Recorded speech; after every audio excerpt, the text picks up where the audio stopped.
ॐ भद्रं कर्णेभिः शृणुयाम देवाः भद्रं पश्येमाक्षभिर्यजत्राः स्थिरैरङ्गैस्तुष्टुवागुंसस्तनूभिः व्यशेम देवहितं यदायुः स्वस्ति न इन्द्रो वृद्धश्रवाः स्वस्ति नः पूषा विश्ववेदाः स्वस्ति नस्तार्क्ष्यो अरिष्टनेमिः स्वस्ति नो बृहस्पतिर्दधातु ॐ शान्ति शान्ति शान्तिः ॐ यो ब्रह्माणं विदधाति पूर्वं यो वै वेदांश्च प्रणीणाति तस्मै ब्रह्मदेवमात्मबुद्धिप्रकाशम् मुमुक्षुर्वै शरणमहं प्रपद्ये ॐ शान्ति शान्ति शान्ति ॐ नमो ब्रह्मादिभ्यो ब्रह्मविद्या सम्प्रदायकर्तृभ्यो वंशर्षिभ्यो महद्भ्यो नमो गुरुभ्यः सर्वोपप्लवरहितः प्रज्ञानघनः प्रत्यगर्थो ब्रह्मैवाहमस्मि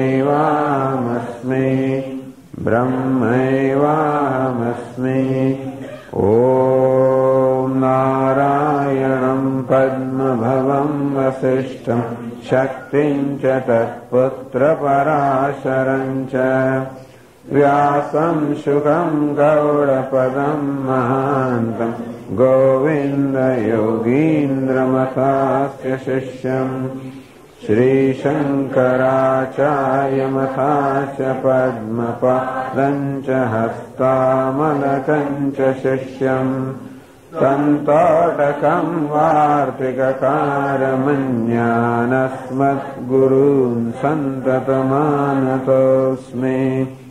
श्रुतिस्मृतिपुराणानाम् आलयं करुणालयं नमामि भगवत्पादं शङ्करं लोकशङ्करं शङ्करं शङ्कराचार्यं केशवं बादरायणं सूत्रभाष्यकृतौ वन्दे भगवन्तौ पुनः पुनः ईश्वरो गुरुरात्मेति मूर्तिभेदविभागिने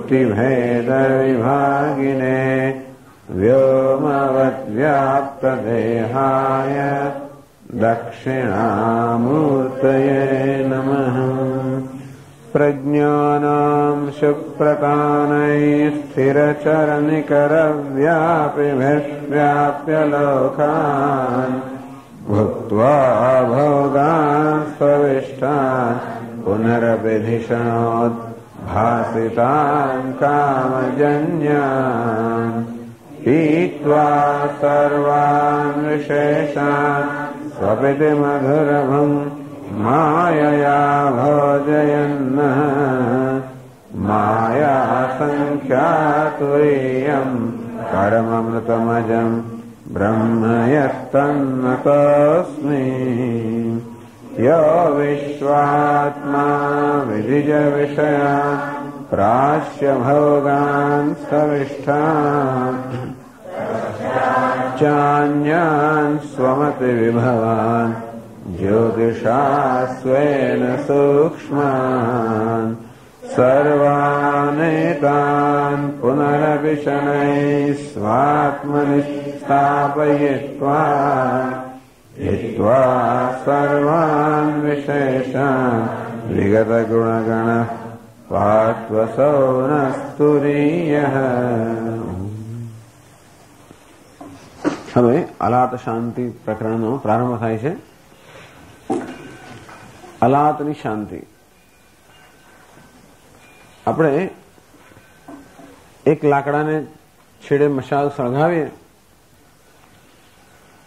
તો એને અલાત કહેવામાં આવે છે. એ જ અલાતને અંધારા ઓરડાની અંદર ધારો કે આપણે ચારે બાજુ ફેરવીએ તો આ લાકડાના છેડા પર તો માત્ર એક અંગારો જ હોય, અને છતાં પણ અંધારામાં જયારે ફેરવવામાં આવે તો જાત જાતની બધી આકૃતિઓ આપણે દેખાતી હોય છે. ખરેખર ત્યાં હોય છે તો માત્ર એક જ સળગતી એક નાનકડો સળગતો અંગારો, અથવા તો સળગતી એક સળગતો લાકડાનો માત્ર એક છેડો, ધ ગ્લોઈંગ ટીપ, માત્ર એક ટીપ કે માત્ર એક છેડો એક અંગારા વાળો હોય છે, સળગતો હોય છે. તે માત્ર એક જ પ્રકાશ હોય છે, અને છતાં પણ અંધારા ઓરડામાં એને જયારે ઝડપથી ફેરવવામાં આવે ત્યારે અનેક પ્રકારની આકૃતિઓ જાણે ન હોય એમ દેખાતો હોય છે. આમ એક કેવી રીતે અનેક દેખાઈ શકે? અનેક પ્રકારની આકૃતિઓ હોય છતાં પણ આકૃતિ ન હોય એવું પણ બધું ફલિત થાય છે. વળી કેવી રીતે એકને ફેરવવામાં આવે તો અનેક પ્રકારની આકૃતિઓ ઉત્પન્ન થાય, એમ કલ્પનાથી એકને જેમ ભિન્ન ભિન્ન કોઈ એને એક ગોળ માનતું હોય, કોઈ વડે એને ચોરસ પણ માનતું હોય, જે પ્રકારની આકૃતિ, તો એક વિશે કેવા ભિન્ન ભિન્ન પ્રકારના ખ્યાલ સેવામાં આવતા હોય, અથવા તો એક વિશે કેવી અનેક પ્રકારની કલ્પનાઓ કરવામાં આવતી હોય, એ પણ આ અલાત અને ફેરવાથી સમજાય છે. તો ગૌડપાદાચાર્ય મહારાજ કહે છે કે આ પ્રકારના અલાત આ પરમાત્મા તત્વ વિશે અનેક પ્રકારની કલ્પનાઓ થતી હોવાને કારણે અનેક પ્રકારના ખ્યાલ કે ભ્રમ એમના વિશે સેવામાં આવે છે. વાસ્તવમાં છે તો એક જ, અને અલાત એટલે કે જે પ્રજ્વલિત છે, તો પરમાત્મા જે જ્ઞાન સ્વરૂપ છે એક છે, અદ્વિતીય છે, અને છતાં પણ અજ્ઞાનને કારણે, ભ્રમને કારણે એના વિશે અનેક પ્રકારની કલ્પનાઓ કરવામાં આવે છે. અલાત શાંતિ, આ જે કલ્પનાઓ છે એને સર્વને શાંત કરવાની આવશ્યકતા છે. પહેલા 3 પ્રકરણમાં એ તો સમજાવવામાં આવ્યું કે આત્મા એક અને અદ્વિતીય છે, આત્મધન્ય કંઈ જ નથી, એ તો સમજાવવામાં આવ્યું. એ તો આપણે શ્રુતિ અને યુક્તિ એ બંનેના આધાર પર સમજી શક્યા. પરંતુ બીજા કેટલાય બધા દાર્શનિકો કે તત્વચિંતકો છે જેમને આત્મા વિશે અનેક પ્રકારના ખ્યાલ છે, અને એમના અનુયાયીઓને પણ આત્મા વિશે અનેક પ્રકારના ખ્યાલ છે.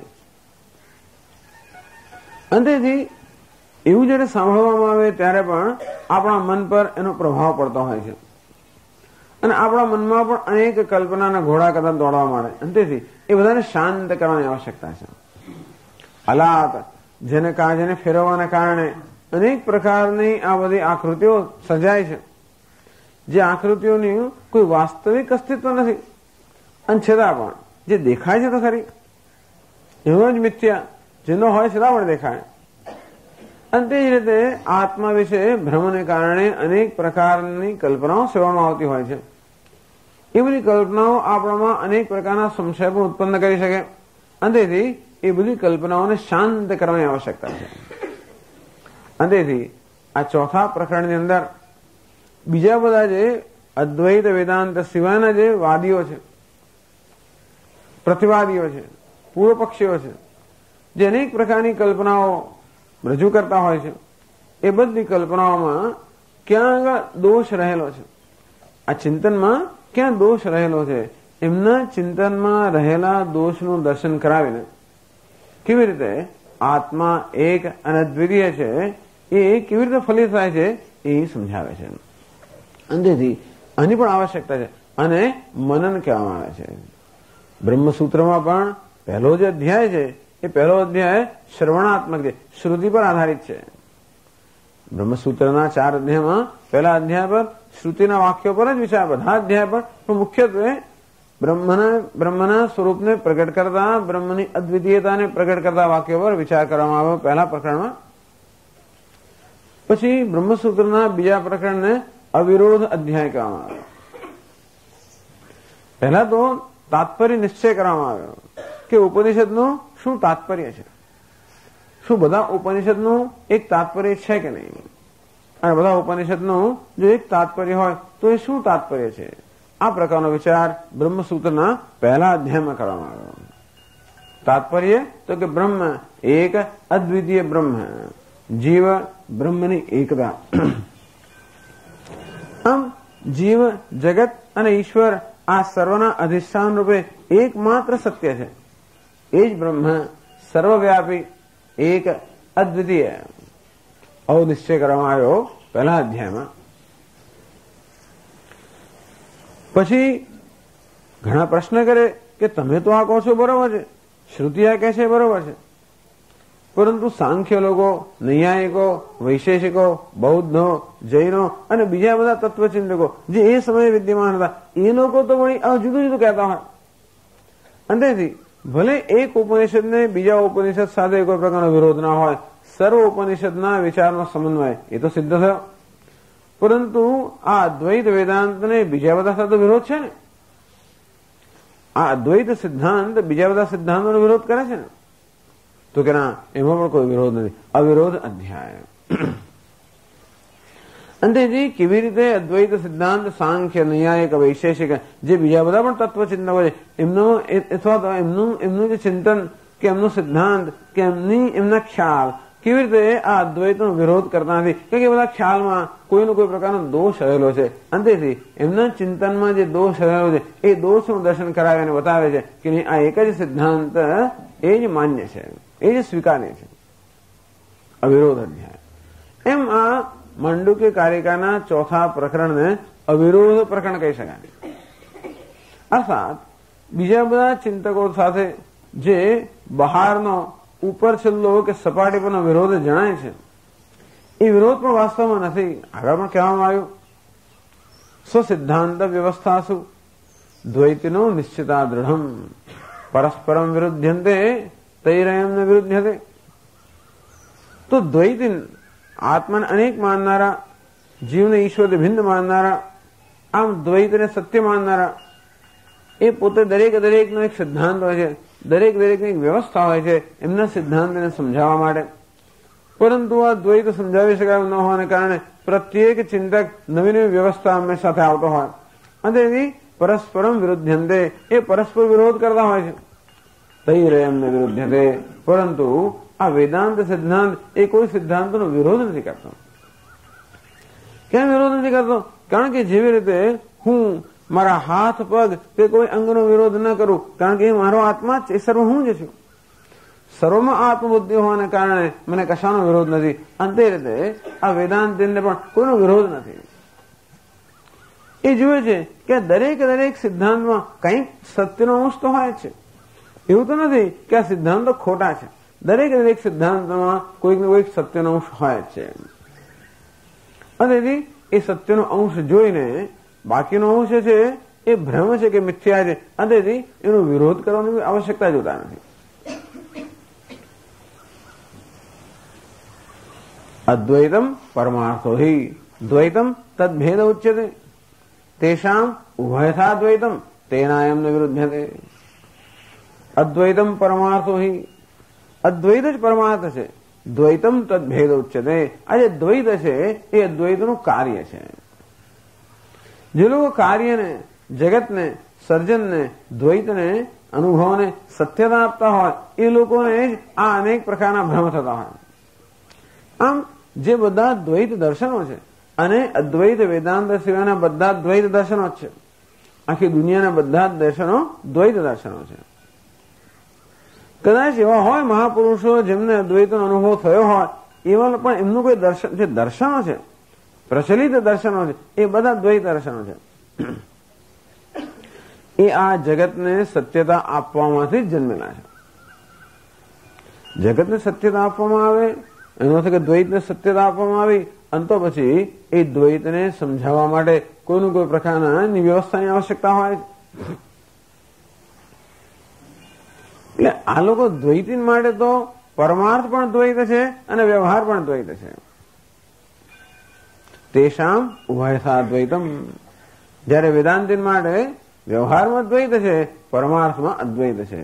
અને પછી વ્યવહાર ખરેખર છે પણ નહીં, કારણ કે અદ્વૈત જ અદ્વૈત રૂપે ભાષ રહ્યો હોવાને કારણે વ્યવહારની એવી કોઈ સત્તા નથી. તેના એમને વિરુદ્ધતે, અને એવું હોવાને કારણે આ અદ્વૈત સિદ્ધાંત કોઈનો વિરોધ નથી કરતો. એ આપણે ચર્ચા કરી આગળના અધ્યાય પ્રકરણમાં. તો એ રીતે સર્વ સિદ્ધાંતો સાથે અવિરોધ સ્થાપિત કરવા માટે અને બીજા બધા સિદ્ધાંતોમાં રહેલા દોષનું દર્શન કરાવવા માટે અને એ રીતે અલાત જે અનેક પ્રકારની બધી આકૃતિઓ રચવામાં આવી છે એ બધાને શાંત કરવા માટે આ બધી આકૃતિઓ છેવટે શેમાં શાંત થઈ જાય? એક અલાતમાં. તો આ બધી આકૃતિઓ, આ બધા ભિન્ન પ્રકારના સિદ્ધાંતો કેવી રીતે અદ્વૈતમાં જે છેવટે અદ્વૈતમાં જ પરિણામે છે એ બતાવે છે. માટે આને અલાત શાંતિ પ્રકરણ કહેવામાં આવ્યું. એ પ્રકરણનો પ્રારંભ કરતા પહેલા શંકરાચાર્ય મહારાજ પૂર્વોત્તર પ્રકરણ સંબંધ સિદ્ધ્યર્થમ પૂર્વ પ્રકરણત્રય વૃત્તમર્થમ ક્રમાત અનુદ્રવતે. તો આગળ જે 3 પ્રકરણો આવી ગયા એનો આ ચોથા પ્રકરણ સાથે સંબંધ સમજાવવા માટે પહેલા એ 3 પ્રકરણમાં જે આવી ગયું એને સંક્ષેપમાં એનો અનુવાદ કરે છે ઓમકાર. અને આ રીતે પહેલા શંકરાચાર્ય મહારાજ આ 3 પ્રકરણમાં જે વિષય આવી ગયો એ વિષયને સંક્ષેપમાં જણાવે છે. કહે છે ઓંકાર નિર્ણય દ્વારેણ આગમતઃ પ્રતિજ્ઞાતસ્ય અદ્વૈતસ્ય બાહ્ય વિષય ભેદ વૈતથ્યાચ્ચ સિદ્ધસ્ય પુનઃ અદ્વૈતે શાસ્ત્રયુક્તિભ્યામ સાક્ષાત નિર્ધારિતસ્ય એતત્તદુત્તમં સત્યમ ઇતિ ઉપસંહારઃ કૃતઃ. એક વાક્યમાં 3 પ્રકરણમાં આવી ગયું એનો સંક્ષેપ બતાવે છે. ઓંકાર નિર્ણય દ્વારેણ આગમતઃ પ્રતિજ્ઞાતસ્ય અદ્વૈતસ્ય. આ પહેલું પ્રકરણ કયું છે? આગમ પ્રકરણ. મુખ્યત્વે શું કરવામાં આવ્યું? ઓંકાર નિર્ણય. આત્માના સ્વરૂપનો નિર્ણય કરવા માટે ઓમકારનો નિર્ણય કરવામાં આવ્યો. પ્રતિજ્ઞાતસ્ય અદ્વૈતસ્ય. અને એ રીતે આ આત્મા સ્વયમાત્મા ચતુષ્પાદ સર્વમિ એતદ બ્રહ્મ અયમાત્મા બ્રહ્મ સ્વયમાત્મા ચતુષ્પાદ ઓમ ઇત્યેતદક્ષરમ ઇદમ સર્વમ. આ ઓમ બ્રહ્મ આ સર્વ છે, આ સર્વ ઓમકાર છે. બ્રહ્મ આ સર્વ છે, આ સર્વ બ્રહ્મ છે. અયમાત્મા બ્રહ્મ, અને બ્રહ્મ આત્મા છે, આત્મા જ બ્રહ્મ છે એવું કહેવામાં આવ્યું. શા માટે છે ન કહેવામાં આવ્યું, કેવી રીતે છે પણ ન કહેવામાં આવ્યું. પ્રતિજ્ઞાત તો આ પ્રકારની પ્રતિજ્ઞા કરવામાં આવી, સમજાવવામાં આવ્યું. સોયમાં આત્મા ચતુષ્પાદ, આત્માનું ઐક્ય સમજી શકાય એ માટે આગમ પ્રકરણમાં પણ એની માટે એક સુંદર પ્રક્રિયા બતાવવામાં આવી. ચતુષ્પાદ, આ આત્મા 4 પાદ વાળો છે. જાગૃત સ્થાન બહિષ્પ્રજ્ઞ સપ્તાંગ બહિષ્પ્રજ્ઞ જાગૃત સ્થાન સપ્તાંગ 19 મુખ સ્થૂલભુગ વૈશ્વાનર પ્રથમ પાદ. આમ જાગ્રત જે છે પ્રથમ પાદ છે, સ્વપ્ન છે દ્વિતીય પાદ છે, સુષુપ્ત તૃતીય પાદ છે. અને આ સર્વના અધિષ્ઠાન રૂપ સર્વથી અતીત સર્વથી અલિપ્ત અસંગ એ ચતુર્થ પાદ છે. અદૃશ્યમ અવ્યવહાર્યમ, આ પ્રકારે જે અદૃશ્ય છે અવ્યવહાર્ય છે. અલક્ષણ અનિર્દેશ્યમ અલક્ષણમ એકાત્મ પ્રત્યસારમ પ્રપંચોપશમમ શાંતમ શિવમ અદ્વૈતમ. આ ચતુર્થ પાદ, ચતુર્થમ મન્યંતે. આ રીતે આ 3 જાગ્રત સ્વપ્ન સુષુપ્તિ એ સર્વના અધિષ્ઠાન રૂપે સર્વવ્યાપ્ત, સર્વનો આધાર અને છતાં સર્વથી અલિપ્ત, સર્વથી અતીત, સર્વવ્યાપ્ત અને સર્વથી અતીત. આવો જે આત્મા છે એનું સ્વરૂપનું ત્યાં આગળ દર્શન કરવામાં આવ્યું. આમ ઓમકાર નિર્ણય દ્વારા આગમત પ્રતિજ્ઞાતસ્ય અદ્વૈતસ્ય, આ અદ્વૈતની માત્ર પ્રતિજ્ઞા કરવામાં આવી આગમ અર્થાત ઉપનિષદના આધાર પર, ઓમકાર નિર્ણય દ્વારા, ઓમકારના નિર્ણય દ્વારા. ખરું પ્રકરણ. બાહ્ય વિષય ભેદ વૈતથ્યાચ સિદ્ધસ્ય, એ જ આત્માને દ્વિતીયતા કેમ હોઈ શકે? અમને જયારે જગતનો અનુભવ થાય છે, દ્વૈતનો અનુભવ થાય છે, ત્યારે આપ કેમ કહી શકો કે આત્મા દ્વિતીય છે? હું જીવ છું, આ જગત છે, એનું સર્જન કરનાર ઈશ્વર છે. આમ જીવ, જગત, ઈશ્વર, જીવ અને જીવ, જળ અને ચેતન, આ બધા પ્રકારના દ્વૈતનો ભેદભાવનો અનુભવ થઈ રહ્યો હોય ત્યારે આપ કેમ કહી શકો કે આત્મા દ્વિતીય છે? બાહ્ય વિષય ભેદ વૈતથ્યાચ સિદ્ધસ્ય દ્વૈતસ્ય. બાહ્ય વિષય અનાત્મ દૃશ્ય વિશેષ મિથ્યાત્વાદ, એટલે બીજા પ્રકરણમાં સિદ્ધ કરવામાં આવ્યું કે જે કંઈ જગત છે, જે કંઈ અનેકત્વ છે, જે નાનાત્વ છે, એ ખરેખર મિથ્યા છે. એટલે મિથ્યા ક્યારે પણ સત્યનો વિરોધ ન કરે. આ જગત છે ખરું, દ્વૈત છે ખરું, પણ કેવું છે? મિથ્યા છે. આથી અદ્વૈત જે સત્ય છે એનો વિરોધ ના કરે. આમ બીજા પ્રકરણની અંદર આ જગતનું, દ્વૈતનું, સૃષ્ટિનું મિથ્યાત્વ સમજાવ્યું. બાહ્ય વિષય ભેદ, આ બહારના વિષયનો જે ભેદ છે, ભેદભાવ જે છે, વૈતથ્યા છે, આ સર્વ ભેદભાવ વિતથ છે, મિથ્યા છે, એમ કરીને એ અદ્વૈતની સિદ્ધિ કરી.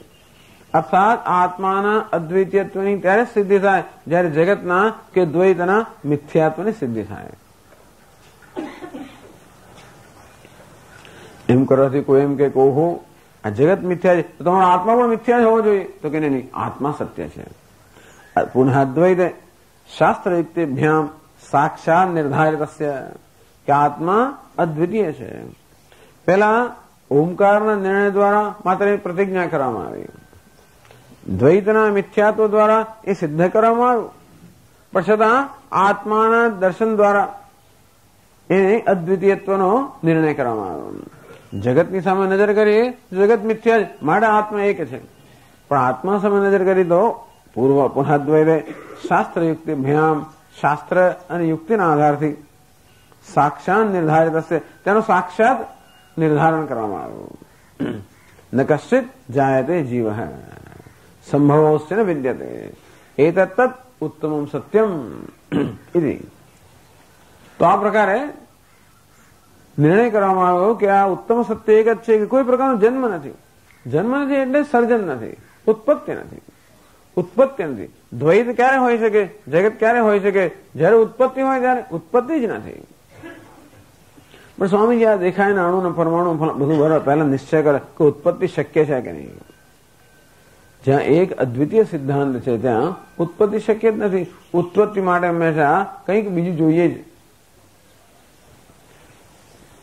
તેથી ઉત્પત્તિની કોઈ સામગ્રી નથી, ઉત્પત્તિની કોઈ યોગ્યતા નથી, ઉત્પત્તિની કોઈ આવશ્યકતા નથી. તેથી તો ઉત્પત્તિ દેખાય છે એ માત્ર આભાસ જ છે, કોઈ વાસ્તવિકતા નથી. આ રીતે સાક્ષાત નિર્ધારિત છે. આ આત્મા અદ્વિતીય છે એવું સાક્ષાત નિર્ધારણ કરવામાં આવ્યું અદ્વૈત પ્રકરણમાં. બીજી ફૂટનોટો વૈતથ્યાચ સિદ્ધ્યસેતી આર્થિક સિદ્ધિયુક્તા. આમ દ્વૈતનું મિથ્યાત્વ સિદ્ધ કર્યું એટલે અર્થાત આત્માનું એકત્વ સિદ્ધ કર્યું, પણ અદ્વૈત પ્રકરણમાં આત્માનું સાક્ષાત એકત્વ સિદ્ધ કર્યું. સંશય વિપર્ય રાહિત્ય, જેમાં કોઈ સંશય ન રહે, કોઈ વિપરીત ભાવના ન રહે, એ રીતે આત્માનું એકત્વ આ તૃતીય અધ્યાયમાં સિદ્ધ કરવામાં આવ્યું. એતત્તત ઉત્તમ સત્યમ ઇતિ ઉપસંહારઃ કૃતઃ. યત્ર કશ્ચિન્ન જાયતે યત્ર કિંચિન્ન જાયતે, ત્યાં કંઈ પણ જન્મતું નથી, એ જ ઉત્તમ સત્ય છે. આ પ્રકારે અદ્વૈત પ્રકરણનો ઉપસંહાર કરવામાં આવ્યો. હવે આગળ કહે છે ચતુર્થમ પ્રકરણ અવતારયતુમ. ચતુર્થ પ્રકરણને અવતારિત કરવા માટે ઇન્ટ્રોડ્યુસ કરવા માટે આગળ કહે છે અંતે તસ્ય એતસ્ય આગમાર્થસ્ય અદ્વૈત દર્શનસ્ય प्रतिपक्षभूताः द्वैतिनः वैनाशिकाश्च तेषाञ्च अन्योन्यविरोधात् रागद्वेषादिक्लेशास्पदं दर्शनम्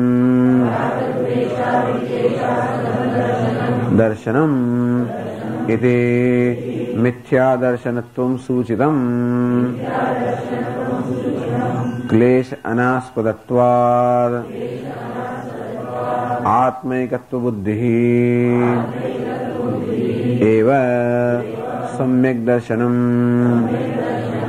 इति अद्वैत दर्शनम् स्तूयते। तस्य अंते એટલે અંતર પ્રકરણની અંદર तस्य एतस्य आगमार्थस्य अद्वैत दर्शनस्य आगमार्थ आगम એટલે કે વેદ કે શાસ્ત્રનું તાત્પર્યભૂત જે અદ્વૈત દર્શન છે તસ્ય પ્રતિપક્ષભૂતા દ્વૈતિનઃ જે દ્વૈતીન જે છે અર્થાત દ્વૈતનું દર્શન કરનારા જે તત્વચિંતકો છે કે દાર્શનિકો છે જે અદ્વૈત દર્શનનો વિરોધ કરે છે જો અદ્વૈત દર્શન કોઈનો વિરોધ નથી કરતું પણ બીજા બધાનો વિરોધ કરે છે શંકરાચાર્ય પછી જે કોઈ આચાર્ય આવે બધાને એવી આવશ્યકતા પડી કે શંકરાચાર્યનું ખંડન કરાય તો એ સિવાય તો દ્વૈત દર્શન સિદ્ધ થઈ જ ના શકે। ખંડન ત્યાં સુધી કરે ઘણીવાર ગાળો પણ દે એટલે ઘણીવાર એવો ગુસ્સે થઈ જાય અને એવું લાગે કે ખરેખર શંકરાચાર્ય શું કર્યું ઉપનિષદનું આ મંત્રનું કેવું અર્થઘટન કર્યું કેવું એનો અર્થ વિકૃત કર્યો વગેરે કરીને ખૂબ જ આવેગાત્મક એમની ઘણીવાર ચર્ચાઓ થતી હોય તો જોકે એ તો શંકરાચાર્યની ખબર નથી આ જયારે લખે છે ત્યારે એમને ખબર પણ એ વખતે પણ દ્વૈત દર્શન તો હતું જ હંમેશા એક અથવા બીજા રૂપમાં એટલે આગમાર્થસ્ય આગમના તાત્પર્યભૂત છે આગમ એટલે કે ઉપનિષદ અને વેદ પણ એના તાત્પર્યનો નિશ્ચય કરવા દરેક ગ્રંથના તાત્પર્યનો નિશ્ચય કરવા માટેની પદ્ધતિ છે ઉપક્રમ ઉપસંહાર અભ્યાસ અપૂર્વતા ફલમ અર્થવાદ ઉપપત્તિ આવા ષડ લિંગ છે એ લિંગથી તાત્પર્ય નિશ્ચય થતો હોય છે અને સાથે સાથે આપણા જીવનના અનુભવો પરથી પણ તાત્પર્ય નિશ્ચય થાય આમ શ્રુતિ યુક્તિ અનુભવ આ સર્વથી બતાવવામાં આવ્યું કે અદ્વૈત દર્શન એ જ ખરેખર જગતનું શ્રુતિનું તાત્પર્ય હોઈ શકે એ જ પ્રત્યેકને પ્રિય છે કઈ વસ્તુ માણસને પ્રિય છે કોઈને દ્વૈત કે ભેદભાવ પ્રિય જ નથી પ્રિય હોય તો બરોબર છે ભેદભાવ કોઈને પ્રિય નથી મારી કે તમારી વચ્ચે ભેદભાવ હોય તો એનો એ જયારે પ્રિય ના હોય તો મારે ઈશ્વર વચ્ચે ભેદભાવ એ કેમ પ્રિય હોઈ શકે કોઈ પ્રકારનું અંતર કોઈને પ્રિય જ નથી પોતાની અને પ્રિય વસ્તુ વચ્ચે અંતર કોઈને પ્રિય હોય જ નહીં હંમેશા આપણે એવું ઈચ્છતા હોઈએ કે જે વસ્તુઓને પ્રિય છે એની ને મારી વચ્ચે કોઈ અંતર ન રહેવું જોઈએ ઐક્ય જ સધાવવું જોઈએ આમ ઐક્ય જ બધાને પ્રિય છે અને જાણે કે અજાણે પ્રાણી માત્ર આ ઐક્ય કે અદ્વૈતને પ્રાપ્ત કરવાની જ પ્રવૃત્તિ કરી રહ્યા છે અંતેથી દરેક પ્રવૃત્તિના મૂળમાં આ એક જ વસ્તુ છે અને કેવી રીતે આ ભેદભાવ દ્વૈત અંતર દૂર થાય તો જ હું અપૂર્ણતાની લાગણીમાંથી મુક્ત થઈ શકું જ્યાં સુધી ભેદભાવ છે જ્યાં સુધી હું કશાકથી ભિન્ન છું જુદો છું ત્યાં સુધી મને પૂર્ણતાનો અનુભવ થઈ જ ના શકે અને અપૂર્ણતાથી મને ક્યારે પણ સંતોષ થઈ જ ના શકે હું ક્યારે આત્માની અપૂર્ણતાનો સ્વીકાર કરી જ ના શકું આમ પૂર્ણતાની શોધ છે જ અને પૂર્ણતા ત્યારે શક્ય હોય જ્યારે એ પૂર્ણતા એને જ કહેવાય જેમાંથી કશું ખૂટતું ના હોય કંઈ બાકી ન રહી ગયું હોય પૂર્ણતા એને જ કહેવાય જે સર્વને આવરી લેતી હોય સર્વત્ર વ્યાપ્ત હોય સર્વને આવરી લેતી હોય સમગ્ર હોય એ અંશ ન હોય પરંતુ અંશ ન હોય સમગ્ર હોય પૂર્ણ હોય અંતેથી બધા જ પૂર્ણતાને સમગ્રતાને પ્રાપ્ત કરવાનો પોતપોતાની રીતે પ્રયત્ન કરી રહ્યા છે અજ્ઞાનને કારણે એવું બને કે સમગ્રતાની કે પૂર્ણતાની પ્રાપ્તિના પ્રયત્નમાં અનેક પ્રકારની અપૂર્ણતા માણસ ઉત્પન્ન કરે જુદી વસ્તુ છે પણ દરેકની ઝંખના તો એક જ છે અંતે આ અદ્વિતીયત્વને પૂર્ણતાને પ્રાપ્ત કરવાની અને એટલા જ માટે આપણો પ્રયત્ન એવો જ હોય છે કોઈ ને કોઈ પ્રકારના જૂથ આપણે બનાવતા હોઈએ શેને માટે જેથી આ બધા વચ્ચેના ઔપાધિક ભેદ છે એ ભેદ કેમ દૂર થાય પ્રેમનો સંબંધ સ્થાપિત કરવો અર્થાત ઔપાધિક ભેદ હોવા છતાં પણ કેવી રીતે એ ભેદથી પર થવું એ પ્રકારનો પ્રયત્ન હોય છે અને એટલા માટે આ દ્વેષ હોય છે એ દ્વેષ કે ખરેખર સ્વામી કોણે કહ્યું કે તમે કોણે કહે છે કે માણસ તો અભેદને સ્થાપિત કરવાનો પ્રયત્ન, બધા ભેદભાવ ઉત્પન્ન કરતા હોય, લોકો વાળા જ રચતા હોય છે, ક્યાં લોકો એકતા રચતા હોય છે? પણ જ્યાં દ્વેષ છે એ પણ ખરેખર પેલા અદ્વૈતના પ્રેમની જ વિકૃત અભિવ્યક્તિ છે. એ કહ્યું પ્રમાણે કેવી રીતે અદ્વૈતને સ્થાપિત કરવું એ ન જાણતા હોવાને કારણે એની પ્રક્રિયામાં લોકો વધારે દ્વૈતને સ્થાપિત કરતા હોય કે ભેદભાવ ઉત્પન્ન કરતા હોય, પણ એ માત્ર અજ્ઞાનનું જ પરિણામ છે. અંતેથી આપણા જીવન પર, આપણી ઝંખના પર, આપણી ઈચ્છાઓ પર એનો પણ વિચાર કરવામાં આવે તો પણ બહુ સ્પષ્ટ છે કે પ્રત્યેક મનુષ્યને એકતા, અદ્વિતીયતા, અવિભક્તતા જ પ્રિય છે. કોઈને પરિણામ, વિકાર, મર્યાદા કોઈ વસ્તુ પ્રિય નથી. દરેક શાંત, સ્વસ્થ, સ્થિર, સુપ્રતિષ્ઠિત વસ્તુને જ ઈચ્છે છે. બધા શાંતિ ઈચ્છે છે. અને શાંતિ ક્યારે હોય? સ્વસ્થતા ઈચ્છે છે. એવું ક્યારે હોય? જ્યારે કોઈ પ્રકારનો વિકાર ના હોય, ચલન ના હોય. અનિંગનમ અનાભાસમ. આમ સર્વ ચલન રહિત, વિકાર રહિત, સ્વસ્થ, શાંત અવસ્થા જ ઈચ્છે છે. ત્યાં જ પૂર્ણતા છે. આમ પ્રત્યેકને આ પૂર્ણતા માટે, અદ્વિતીયતા માટે પ્રેમ છે જ બતાવે છે કે એ જ સત્ય હોવું જોઈએ. કારણ કે ઇન્ટ્રિન્સિકલી, અર્થાત આંતરિક રીતે એવી દરેકને આંતરિક એવી જાણે કે સૂઝ ન હોય એને દરેક જણ આ અદ્વિતીયત્વને શોધી રહ્યું છે. અંતેથી આપણે તો જોઈએ છે કે જ્યાં દ્વૈતને શોધવાનો પ્રયત્ન થતો હોય કે દ્વૈતને સ્થાપિત કરવાનો પ્રયત્ન થતો હોય એ ખરેખર અજ્ઞાનમાંથી જન્મેલો હોય છે. અને તેથી એના માટે કોઈ વિરોધ નથી, એના માટે માત્ર સહાનુભૂતિ છે. એટલે કહે છે તસ્યાગમાર્થસ્ય અદ્વૈત દર્શનસ્ય પ્રતિપક્ષભૂતા દ્વૈતિનઃ વૈનાશિકાશ્ચ. આના પ્રતિપક્ષભૂતા, પ્રતિપક્ષ રૂપ જે દ્વૈતિન છે અને વૈનાશિક છે એ બેને જુદા પાડ્યા. દ્વૈતિનઃ ભેદવાદિનઃ, વૈનાશિક વ્યતિરિક્તઃ ગૃહ્યન્તે. આ વૈનાશિક લોકો દ્વૈતિન નથી, વૈનાશિક છે, વિનાશ ઈચ્છે છે, વિનાશને સ્વીકારે છે. એટલે આ વૈનાશિકોને, બૌદ્ધોને, શૂન્યવાદીઓને, ક્ષણિકવાદીઓને દ્વૈતન કરતા જુદા પાડ્યા. વૈનાશિક નૈરાત્મ્યવાદિન. ક્ષણિકવાદી અને શૂન્યવાદીમાં કે જાજો તફાવત નથી. એટલે નૈરાત્મ્યવાદિન જે લોકો આત્મા નથી, આત્માને શૂન્ય એવું જે લોકો માને છે. એટલે જ કહેવામાં આવ્યું કે વેદ બાહ્યત્વાદ વૈનાશિકાનામ પૃથક ઉપાદાનમ. આ બધા દ્વૈતીન લોકો છે એ ખરેખર તો વેદના અનુયાયીઓ છે. પણ વેદનું અર્થઘટન આ રીતે દ્વૈત પરક કરતા હોય છે. જ્યારે બૌદ્ધ લોકો તો વેદને પ્રમાણ તરીકે સ્વીકારતા નથી. તે ક્ષણિક વિજ્ઞાનવાદનો બૌદ્ધ નહીં ક્ષણિક વિજ્ઞાન વૈદિકમ. આ ક્ષણિક વિજ્ઞાન એ વૈદિક વિજ્ઞાન નથી. અંતેથી એ લોકો વેદ બાહ્ય છે.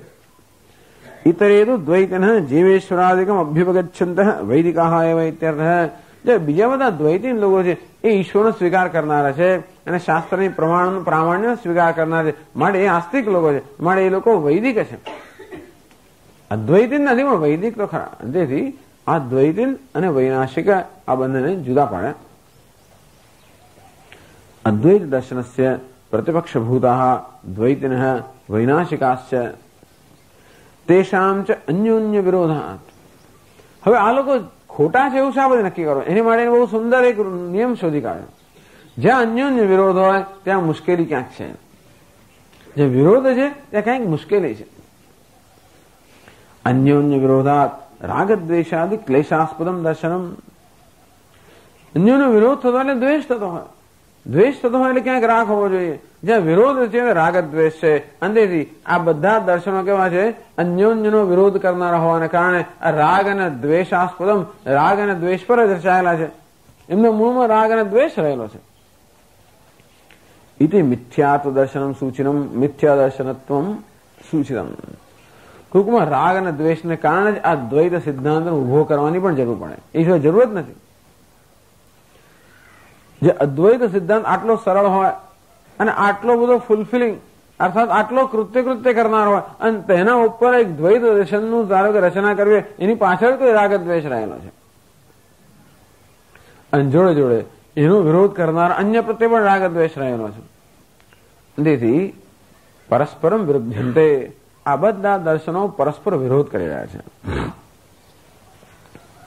અંતેથી એ કેવા છે?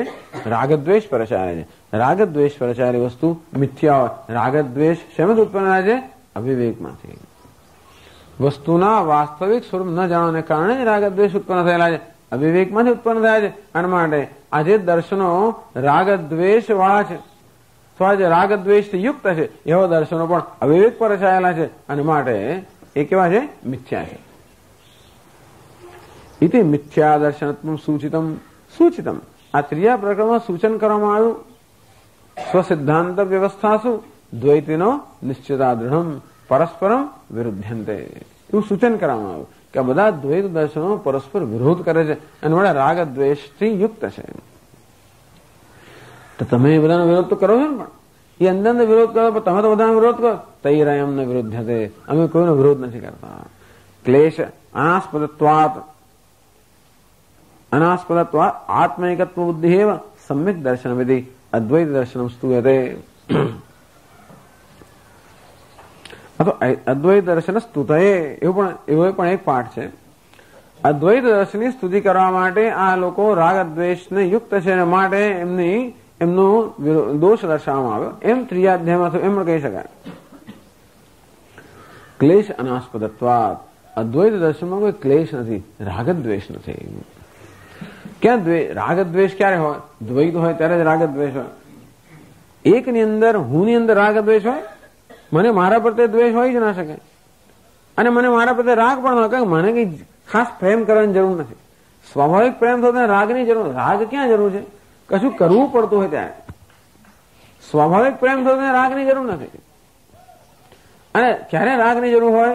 સ્વાભાવિક ન થતું હોય, ક્યાંક બીજે મન જતું રહેતું હોય ત્યારે કંઈક આને મનને આમ લાવવો પડે. આમ જે દ્વેષ હોય ત્યાં રાગ હોય, જે રાગ હોય ત્યાં દ્વેષ હોય. અને ક્યાં હોય? દ્વૈતમાં જ હોય. એકમાં એટલે કે હુંમાં ક્યારે રાગ દ્વેષ ના હોય શકે. મને મારા પર રાગ પણ ન હોય, દ્વેષ પણ. આઈ લવ ધીસ ફિંગર. આ પણ આ આંગળીને હું ચાહું છું, એવું કશું હોતું જ નથી. એટલે મારે કહેવાની જરૂર નથી, કારણ કે એનો પ્રેમ જે સ્વાભાવિક છે. આત્મા પ્રત્યેનો પ્રેમ સ્વાભાવિક છે. અને આ આંગળી પેલી આંગળી વિરોધ કરે એવું પણ નથી થતું હતું. કદાચ દાંતથી જીભ દબાઈએ પણ વિરોધ નહીં થતો. ભૂલ થઈ જાય તો જુદી વાત છે કે એક આંગળી બીજા આંગળી વિરોધ કરે કે તું આ મારી આગળ ના આવે છે, ઉપર ના આવે છે, નીચે આવે છે, વચમાં ના આવે, એવું નહીં થતું. એ બધી આંગળીઓ પરસ્પર સહકારથી કામ કરતી હોય છે. એટલે ત્યાં શું છે? સમન્વય છે, સંવાદિતા છે. જ્યાં એક હોય કે આવું જ હોય. એકમાં ક્યાં હોય? એકમાં શું હોય? સંવાદિતા હોય, પ્રેમ હોય, સહકાર હોય. આ જગત કેવું છે? બધે જગતમાં કોઈ જગ્યાએ ઝઘડો નથી, મનુષ્ય જાતિને છોડ્યા સિવાય. ટૂંકમાં બીજે ક્યાંય ઝઘડો નથી, ક્યાંય વિરોધ નથી. કે સૂર્ય અને ચંદ્ર વચ્ચે યુદ્ધ થયું એક દિવસ કે ચાલો તું છે ને રાત્રે હું આવીશ એમ કહેતા કે સૂર્ય કે ચંદ્ર કે હું પણ દિવસે જોઉં તો વગેરે વગેરે. ધારો કે આવી જાતનો વિવાદ થયો હોય. આવું કશું થતું નથી. ચંદ્ર આવતો હોય, સૂર્ય જતો રહે. સૂર્ય આવતો હોય, ચંદ્ર કે ભલે. કોઈ પ્રકારનો વિરોધ નથી. ક્યાંય પણ વિરોધ નથી. કેવું છે જગતમાં? એ જ બતાવે છે કે કેવું છે? એકત્વ છે. જો જગતમાં એકત્વ ન હોત, જો એક સંવાદિતા ન હોત તો હંમેશા સ્ટાર વોર્સ આ યુદ્ધ થયા જ કરતા હોત. એવું થતું જ નથી. આ એક માણસોની અંદર જ અવિવેક હોવાને કારણે, અજ્ઞાન હોવાને કારણે આ મનુષ્ય જાતિમાં જ માત્ર યુદ્ધ છે, બીજી કોઈ જાતિમાં યુદ્ધ નથી. એવું સાંભળ્યું છે કોઈ દિવસ કે વાઘ બધા ભેગા થઈને સિંહ સામે લડતો? આવું બધું સાંભળ્યું છે કે ભેગા થઈ ગયા બધા, એક જૂથ બનાવ્યું અને પછી આક્રમણ કર્યું, સૈન્ય લઈ ગયા? આ સૈન્ય વન્ય ક્યાં છે? બધા હિન્દુસ્તાન પણ મનુષ્યમાં જ છે. આ બધા મનુષ્ય જાતિએ જાતે ઉભા કરેલા પ્રશ્નો છે. એ જ બતાવે છે કે આખી દુનિયામાં શું પ્રવર્તમાન છે? અદ્વૈત પ્રવર્તમાન છે, સંવાદિતા પ્રવર્તમાન છે, એકતા પ્રવર્તમાન છે, પ્રેમ પ્રવર્તમાન છે. મનુષ્યમાં એ જ પ્રવર્તમાન છે. પણ અવિવેકને કારણે એ પ્રેમની અનેક પ્રકારની વિકૃતિઓને કારણે એ પ્રેમ રાગદ્વેષના રૂપમાં બહાર આવતો હોય છે. જ્યાં સ્વાર્થ આવ્યો, સંકુચિતતા આવી, ત્યાં પ્રેમ ગયો, ત્યાં સંવાદિતા ગઈ. આ જળ વસ્તુમાં સ્વાર્થ નથી. આપણે જેને જળ કહીએ છીએ તેમાં સ્વાર્થ નથી. એમાં ઇન્ટેલિજન્સ તો એટલી જ છે. આપણે એને જળ કહીએ છીએ. દરેક વસ્તુમાં ઇન્ટેલિજન્સ છે. દરેક વસ્તુ ઇન્ટેલિજન્ટલી બુદ્ધિપૂર્વક જ વર્તતું હોય છે. ભલે ને પેલી લાકડાની દિવાલ બનાવી હોય ત્યાં આગળ વાળ બનાવે, એ પણ બધી વ્યવસ્થિત છે. લાકડું વ્યવસ્થિત છે, અણુ વ્યવસ્થિત છે, પરમાણુ વ્યવસ્થિત છે. માણસ કરતા કેટલાય વ્યવસ્થિત છે આ બધા લોકો. માણસનું કશું ઠેકાણું હોતું નથી. આ બધી વસ્તુ વ્યવસ્થિત છે. કોઈ દાડો કોઈ પક્ષીઓને મરેલા આમ જોયું તમે કોઈ દિવસ ક્યાંય પણ અવ્યવસ્થા કુદરતમાં જોઈ? આપણે કરતા હોય તો જુદી વાત છે, પણ કોઈ દિવસ ગંદકી અવ્યવસ્થા આપણે જોવા ના મળે. ક્યાં જતું રહે છે કોઈ દિવસ ખબર પણ નથી પડતી. આપણે હાઈવે પર કૂતરાને મારી નાખીએ ને એમ કરીને ગંદકી કરીએ જુદી વાત છે, પણ એ લોકોની વ્યવસ્થા પૂરેપૂરી હોય છે. એટલે કુદરતની અંદર બધું વ્યવસ્થિત હોય છે. સ્વચ્છ આબોહવા પર બધું સ્કેવેન્જિંગ એટલે બધું સફાઈ કામ થયા જ કરતું હોય છે. ચાલો જે હોય તો પણ કહેવાનો ભાવ થાય છે કે આ જ્યાં પણ નજર કરીએ ત્યાં અદ્વૈત એકતા જ પ્રવર્તમાન છે. દ્વૈત અને ભેદભાવને ક્યાંય સ્થાન નથી. અને છતાં કોઈક રીતે આ ભેદભાવને સ્થાપિત કરનારી ના દર્શનને જો પ્રસ્તુત કરવામાં આવે તો એની પાસે કંઈક મુશ્કેલી છે. અંતેથી એ મુશ્કેલીનું છતી કરવામાં આવે છે. અર્થાત એ મુશ્કેલી નહીં, પણ કેવી રીતે આ પરસ્પર વિરોધ થાય છે. અને કેવું અદ્વૈત દર્શનને કોઈ સાથે દ્વેષ નથી, કારણ કે એ રાગ નથી. They are not threaten. આ બીજા બધા લોકો શું થાય છે? થ્રેટન. મારા સિદ્ધાંતની સામેનો કોઈ સિદ્ધાંત રજૂ કરે એટલે તરત જ મને ભય લાગે ક્યારે મારું શું થશે. અને તેથી એ ભયમાંથી મુક્ત રહેવા માટે મારે સામે આક્રમણ કરવું પડે. આ બધા આક્રમણો ભયમાંથી જન્માતા હશે. એ કે ભયમાંથી જન્માતા નથી. અને તેથી એક સિદ્ધાંત બીજા સિદ્ધાંત પર આક્રમણ કરે, સમજો કે આ ભયભીત છે. આપણે આને આક્રમણ કર્યું, પણ ખરેખર શું છે? ભય રહેલો છે. આ બહાર જે લોકો વાઘ જેવા દેખાતા અંદરથી એટલા ડરપોક હોય છે. અંદરની ડરપોકતા છુપાવવા માટે બહાર આક્રમણની આક્રમક સ્વભાવની આવશ્યકતા છે. જે હોય તે પણ કહેવાનો ભાવ છે કે આવું કોઈ આક્રમણ નથી, કારણ કે અદ્વૈતને ક્યારે પણ ડર નથી, એને ભય નથી. He is not threaten. એટલા માટે એને ક્યાંય દ્વેષ નથી. એને બધે શું છે? સહાનુભૂતિ છે. ક્લેશ અનાસ્પદત્વાત અદ્વૈત આત્મ એકત્વ બુદ્ધિ. અદ્વૈત દર્શન આત્મ એકત્વ બુદ્ધિ. આત્મા એક જ છે, હું જ સર્વ છું, હું જ છું. આ બુદ્ધિ ક્લેશ અનાસ્પદત્વાત, ક્યાંય દ્વૈત ન હોવાને કારણે ક્યાંય ભય નથી. દ્વિતીયાદ્વૈ ભયમ ભવતી. આ દ્વૈતમાંથી જ ભય જન્મતો હોય છે. આ ભય રાહિત્ય હોવાને કારણે કોઈ પ્રકારનો ક્લેશ નથી. આત્મ એકત્વ બુદ્ધિ એવા સમ્યક દર્શન. અને માટે એ જ સમ્યક દર્શન હોવું જોઈએ એ જુદી રીતે સિદ્ધ કરે છે. અલાદ શાંતિ પ્રકરણમાં બીજા બધા દર્શનો સમ્યક દર્શન નથી, કારણ કે ક્લેશાસ્પદ છે, રાગદ્વેષ યુક્ત છે. જયારે અદ્વૈત દર્શન સમ્યક દર્શન છે, એમાં કોઈ ક્લેશ નથી, રાગદ્વેષ નથી. એમ કરીને અદ્વૈત દર્શનની સમ્યક્ત્વ અર્થાત અદ્વૈત દર્શનની યથાર્થતા સિદ્ધ કરે છે. અદ્વૈત દર્શન સ્તુયતે, અદ્વૈત દર્શનની સ્તુતિ થાય છે એમ પણ કરે છે, અથવા અદ્વૈત દર્શનની સ્તુતિ કરવા માટે અન્યોન્ય જે રાગ દ્વેષ છે એનું સૂચન કરવામાં આવ્યું આગલા અધ્યાયમાં. ટૂંકમાં આ અધ્યાયમાં જે વિસ્તારથી કહેવામાં આવે છે એની ભૂમિકાનું સૂચન ત્રીજા અધ્યાયમાં કરવામાં આવ્યું. રાગ દ્વેષાદિ આદિ શબ્દેના અતિરિક્ત ક્લેશોપાદાન, અતિરિક્ત લગાયા અવિદ્યા, અસ્મિતા, અભિનિવેશ, આ બધા ક્લેશ પણ સમજી લેવાના હોય છે. પાતનિકામ એવં કૃત્વા સમાનંતર પ્રકરણ પ્રવૃત્તિ પ્રતિજાનીતે. આ પ્રકારે ભૂમિકાની રચના કરી. પેલા આ 3 અધ્યાય 3 પ્રકરણમાં જે આવી ગયું એના અનુવાદ દ્વારા ચતુર્થ પ્રકરણની ભૂમિકાની રચના કરી કે ચતુર્થ પ્રકરણને આગળના 3 પ્રકરણ સાથે કયા પ્રકારનો સંબંધ છે. તો આ ચતુર્થ પ્રકરણમાં શું પ્રવૃત્તિ છે એ કહે છે. તદિહ વિસ્તરેણ અન્યોન્ય વિરુદ્ધતયા અસમ્યક દર્શનત્વં પ્રદર્શ્ય તત્પ્રતિષેધેન અદ્વૈત દર્શન સિદ્ધિ ઉપસંહર્તવ્યા આવિતન્યાયેન ઇતિ અલાત શાંતિ આરભ્યતે. તત એટલે પૂર્વોક્ત પ્રકરણમ. પૂર્વ પ્રકરણોક્તમ. પૂર્વના એટલે કે ત્રીજા પ્રકરણની અંદર જેનું સૂચન કરવામાં આવ્યું કે આ દ્વૈત દર્શન પરસ્પર વિરોધ કરતા હોવાને કારણે રાગ દ્વેષ પર રચાયેલા છે અને માટે મિથ્યા છે.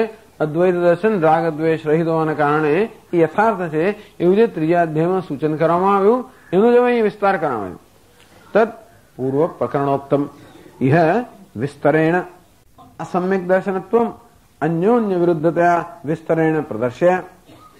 હવે આ અધ્યાય પ્રકરણની અંદર આગળ જેનું સૂચન કરવામાં આવ્યું એ કેવી રીતે આ બીજા દર્શનો એકબીજાનો વિરોધ કરતા હોય છે એ વિસ્તારથી અહીંયા બતાવીને એમ કરીને એ દર્શન કેવા છે બધા અયથાર્થ છે, અસમ્યક છે એ પણ બતાવીને તત્પ્રતિષેધેન તસ્ય હેયત્વ પ્રદર્શનેન જે રાગદ્વેષથી યુક્ત હોય એનો ત્યાગ કરવો જોઈએ. આમાં રાગદ્વેષના દર્શન કરાવીને એમની ત્યાગયુક્તતા કા હેય છે એ બતાવીને અદ્વૈત દર્શન સિદ્ધિ ઉપસંહર્તવ્યા. અદ્વૈત દર્શનની સિદ્ધિનો ઉપસંહાર કરવો જોઈએ. એટલે એવું લાગ્યું અચાનક આમ તો બધું થઈ ગયું, આ ચોથા પ્રકરણ શું જરૂર પડી?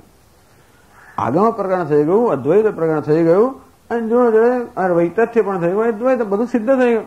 તો કે નહીં, આ અન્યોન્ય વિરોધ છે એનું પ્રદર્શન કરાવીને એ બધા દર્શનો હે છે ત્યાગ યોગ્ય છે એવું બધાની જરૂર છે. પેલા કે આ સાચું ને પેલું સાચું આ બધું એવું નહીં, એ બીજા બધા અયથાર્થ છે અને માટે ત્યાગ યોગ્ય છે એ બતાવવાની આવશ્યકતા છે. અને તો જ અદ્વૈત દર્શનની યથાર્થતા સિદ્ધ થાય. અદ્વૈત દર્શન સિદ્ધિ ઉપસંહર્તવ્યા ઇતિ આવિત ન્યાય. અને આવિત ન્યાય એટલે કે વ્યતિરેક ન્યાય, વ્યતિરેક વ્યાપ્તિ. આનંદગીરી સમજાવે છે યથાયત કૃતકમ તદ અનિત્યમ ઇતિ અન્વયાત અનિત્યત્વે અવગતેપી યન ન અનિત્યમ તદ ન કૃતકમ ઇતિ વ્યતિરેકોપી વ્યભિચાર શંકા નિરાશિત્વેન વ્યાપ્તિ નિશ્ચયાર્થમ ઇષ્યતે. આવિત ન્યાય કેવી સુંદર રીતે સમજાવે છે આખા પ્રકરણનો સાર કે કઈ પદ્ધતિનો અહીંયા પ્રયોગ કરવામાં આવે છે. આવિત ન્યાય એટલે વ્યતિરેક વ્યાપ્તિનો અહીંયા પ્રયોગ કરવામાં આવે છે. યથા યત કૃતકમ તદ અનિત્યમ. જે કંઈ સર્જાયેલું હોય, જે કાર્ય હોય તે અનિત્ય હોય એવો એક નિયમ છે, વ્યાપ્તિ છે. યત કૃતકમ તદ અનિત્યમ. જે કંઈ વસ્તુ કાર્ય હોય, જે વસ્તુ સર્જાયેલી હોય, ઉત્પન્ન થયેલી હોય કે ક્રિયાથી સિદ્ધ હોય એ કેવી છે? અનિત્ય છે. એથી અન્વયાત અને અન્વય વ્યાપ્તિ કહેવામાં આવી.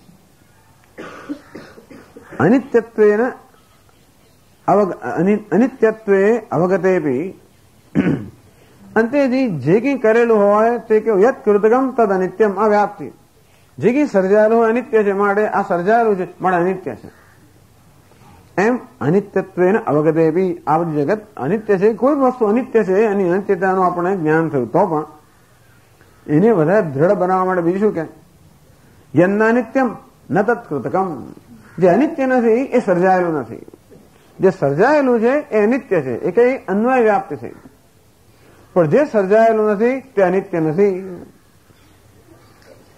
અથવા જે અનિત્ય નથી તે સર્જાયેલું નથી એમ કેવું છે. જે અનિત્ય નથી તે સર્જાયેલું નથી એને શું કહ્યું? વ્યતિરેક વ્યાપ્તિ. એટલે કે એકના અસ્તિત્વથી બીજાનું અસ્તિત્વ સિદ્ધ કરવું એને કહેવાય છે અન્વય વ્યાપ્તિ.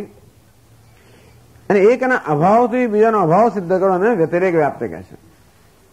એક છે માટે બીજું છે આ પ્રકારની વ્યાપ્તિને અન્વય વ્યાપ્તિ કહેવાય. એક નથી માટે બીજું નથી એને વ્યતિરેક વ્યાપ્તિ કહેવાય. યત્ર યત્ર ધૂમ તત્ર તત્ર બંધ. જ્યાં ધુમાડો છે ત્યાં અગ્નિ છે. આમ ધુમાડાના અસ્તિત્વથી અગ્નિનું અસ્તિત્વ સિદ્ધ કરવું એને અન્વય વ્યાપ્તિ કહેવાય. જ્યાં અગ્નિ નથી ત્યાં ધુમાડો ન હોઈ શકે એમ અગ્નિના અભાવથી ધુમાડાનો અભાવ સિદ્ધ કરવો એને વ્યતિરેક વ્યાપ્તિ કહેવાય. એને અહીંયા આગળ આવિત ન્યાય કયો એ વ્યતિરેક ન્યાય. તો અન્વય ન્યાય તો અત્યાર સુધી આવી ગયો, વ્યતિરેક ન્યાય કે જ્યાં આગળ રાગ દ્વેષ છે ત્યાં આગળ શું છે તો કે અયથાર્થતા છે. તેથી જ્યાં રાગ દ્વેષ છે કેવું છે? હે છે, પ્રતિષેધ્ય છે. યન્ન અનિત્યમ તન્ન કૃતકમ. જે અનિત્ય નથી એ કાર્ય પણ નથી. એથી વ્યતિરેકો બી એ વ્યતિરેક વ્યાપ્તિ જે છે વ્યભિચાર શંકા નિરાસિત્વેન વ્યાપ્તિ નિશ્ચયાર્થમિષ્યતે. અંતેથી જે અન્વય છે એને દ્રઢ બનાવવા માટે આ વ્યતિરેકનો પ્રયોગ કરવામાં આવતો હોય છે. અન્વયને દ્રઢ બનાવવા માટે જ્યાં જ્યાં ધુમાડો છે ત્યાં ત્યાં અગ્નિ હોવો જે અન્વય છે, પણ એને દ્રઢ કેવી રીતે થાય? જ્યાં અગ્નિ નથી ત્યાં ધુમાડો. કોઈ કહે કે જ્યાં જ્યાં ધુમાડો છે ત્યાં અગ્નિ છે, એ તો બરાબર છે.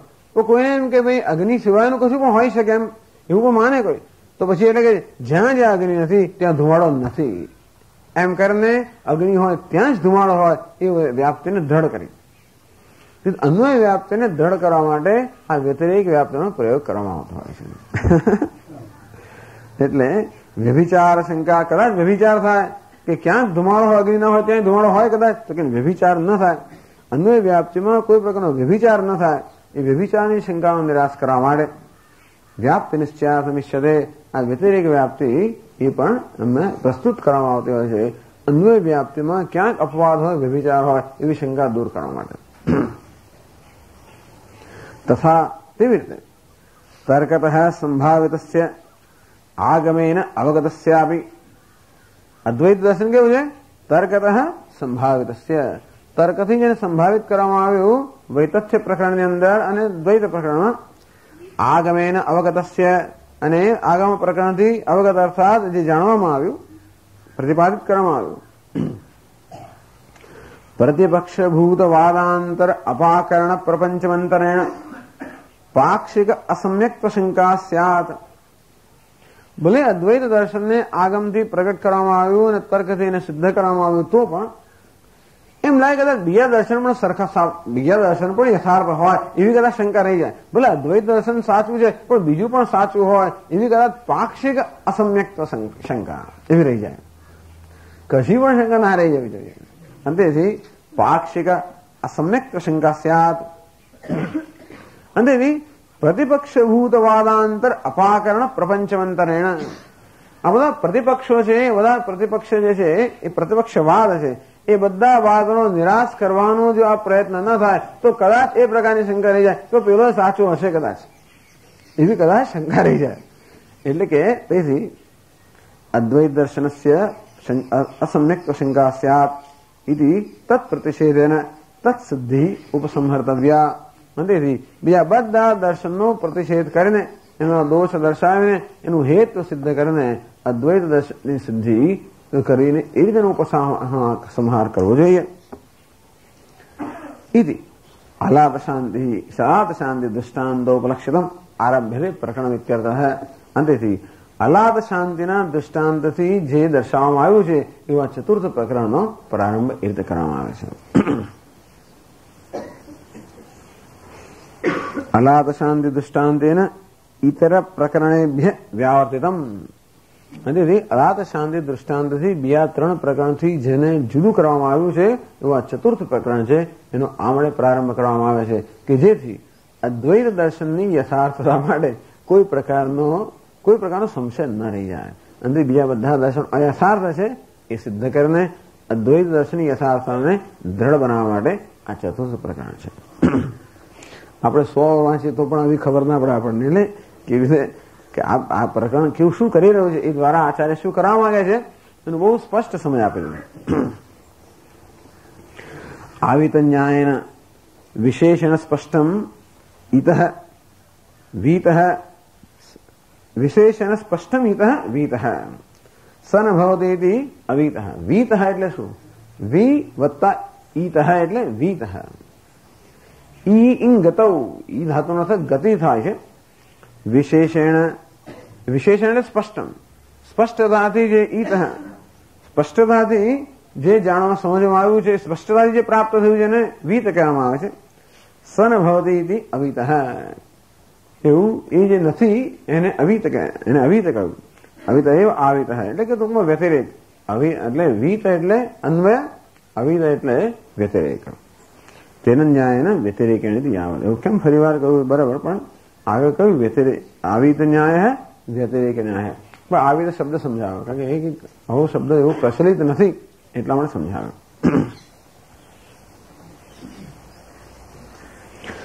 પ્રકરણસ્ય તાત્પર્યમ એવં દર્શયિત્વા પ્રથમ શ્લોકસ્ય તાત્પર્યમાહ.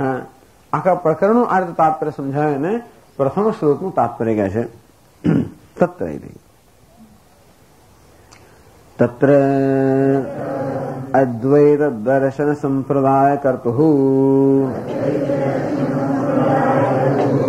અદ્વૈત સ્વરૂપેણૈવ નમસ્કારાર્થઃ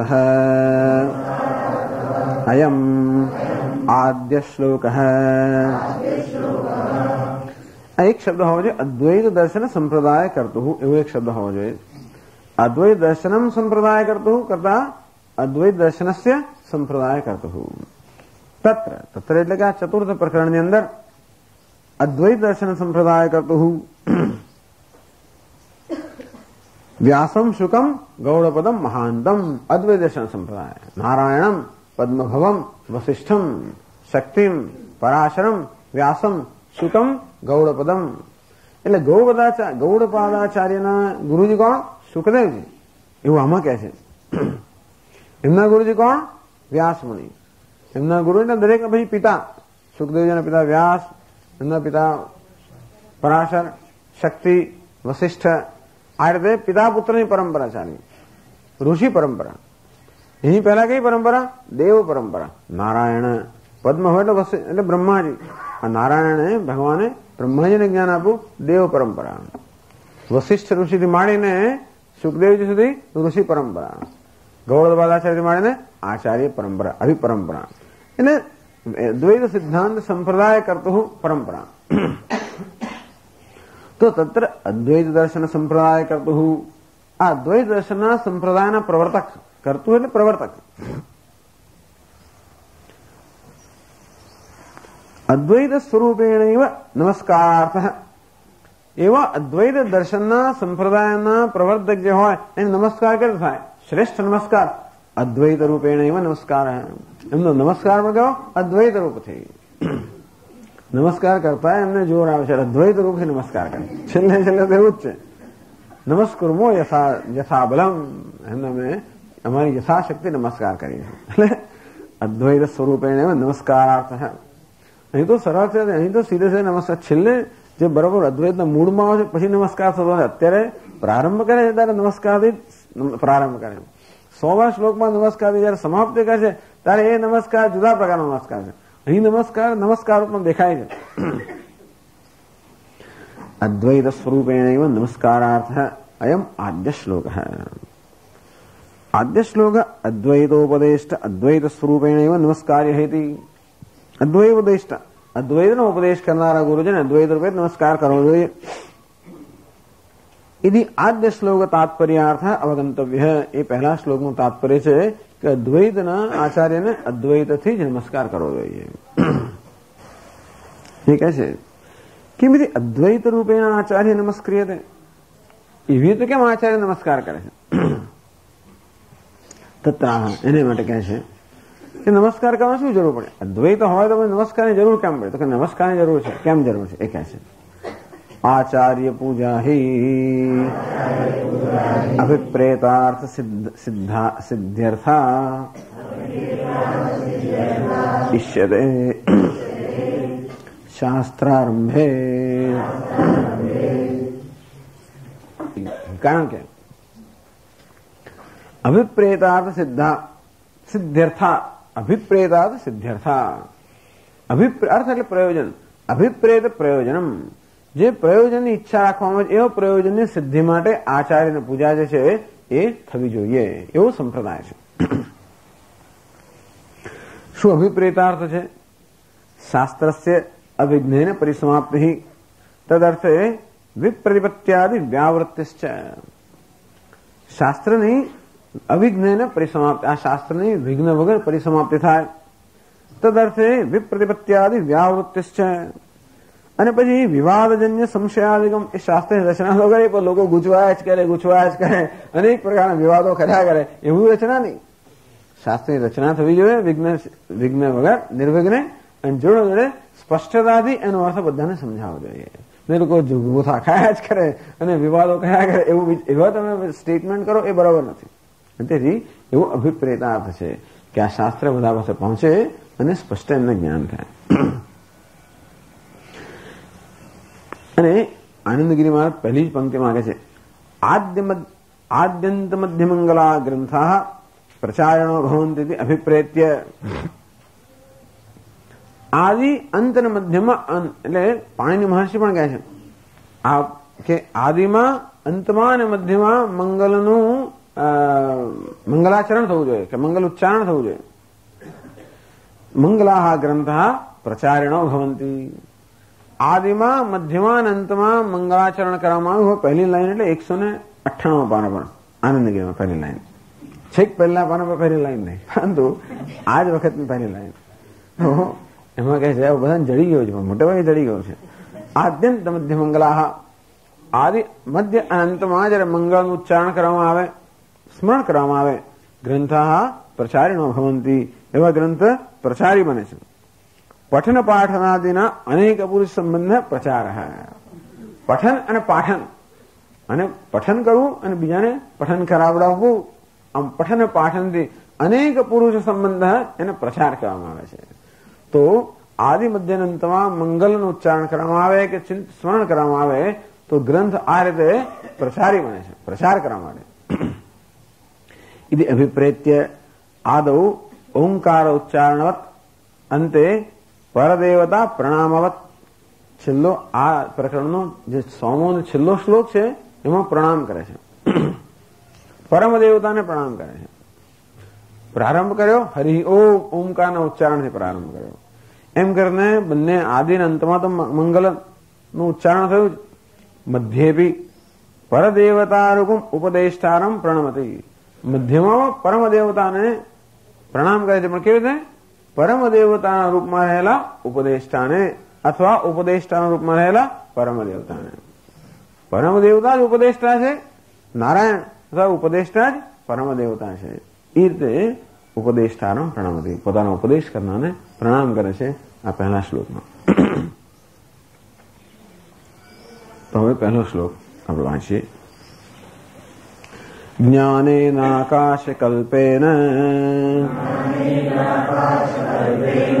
ધર્માન્યો ગગનોપમાન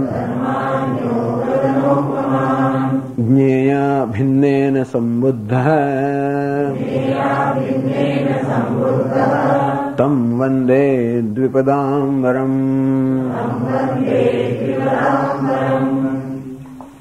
તમ વંદે દ્વિપદાંબરમ, તમ દ્વિપદાંબરમ વંદે. દ્વિપદ, દ્વિપદ એટલે બે પગવાળા, એટલે મનુષ્ય. દ્વિપદાંબરમ વંદે, આ મનુષ્યમાં વર શ્રેષ્ઠ, ઉત્તમ, પુરુષોત્તમ, એને હું વંદન કરું છું. પુરુષોત્તમ એટલે પુરુષોત્તમ નારાયણ, એ ભગવાન નારાયણને હું વંદન કરું છું. કેમ? આનંદગીરી પાછળ સમજાવે કેમ નારાયણને વંદન કરે છે. પાછળ કહે છે આચાર્યો હિ પુરા બદરિકાશ્રમે નર નારાયણાધિષ્ઠતે નારાયણમ ભગવંતમ અભિપ્રેત્ય તપો મહત અતપ્યદ. આચાર્ય એટલે કે ગૌરવાચાર્યજીએ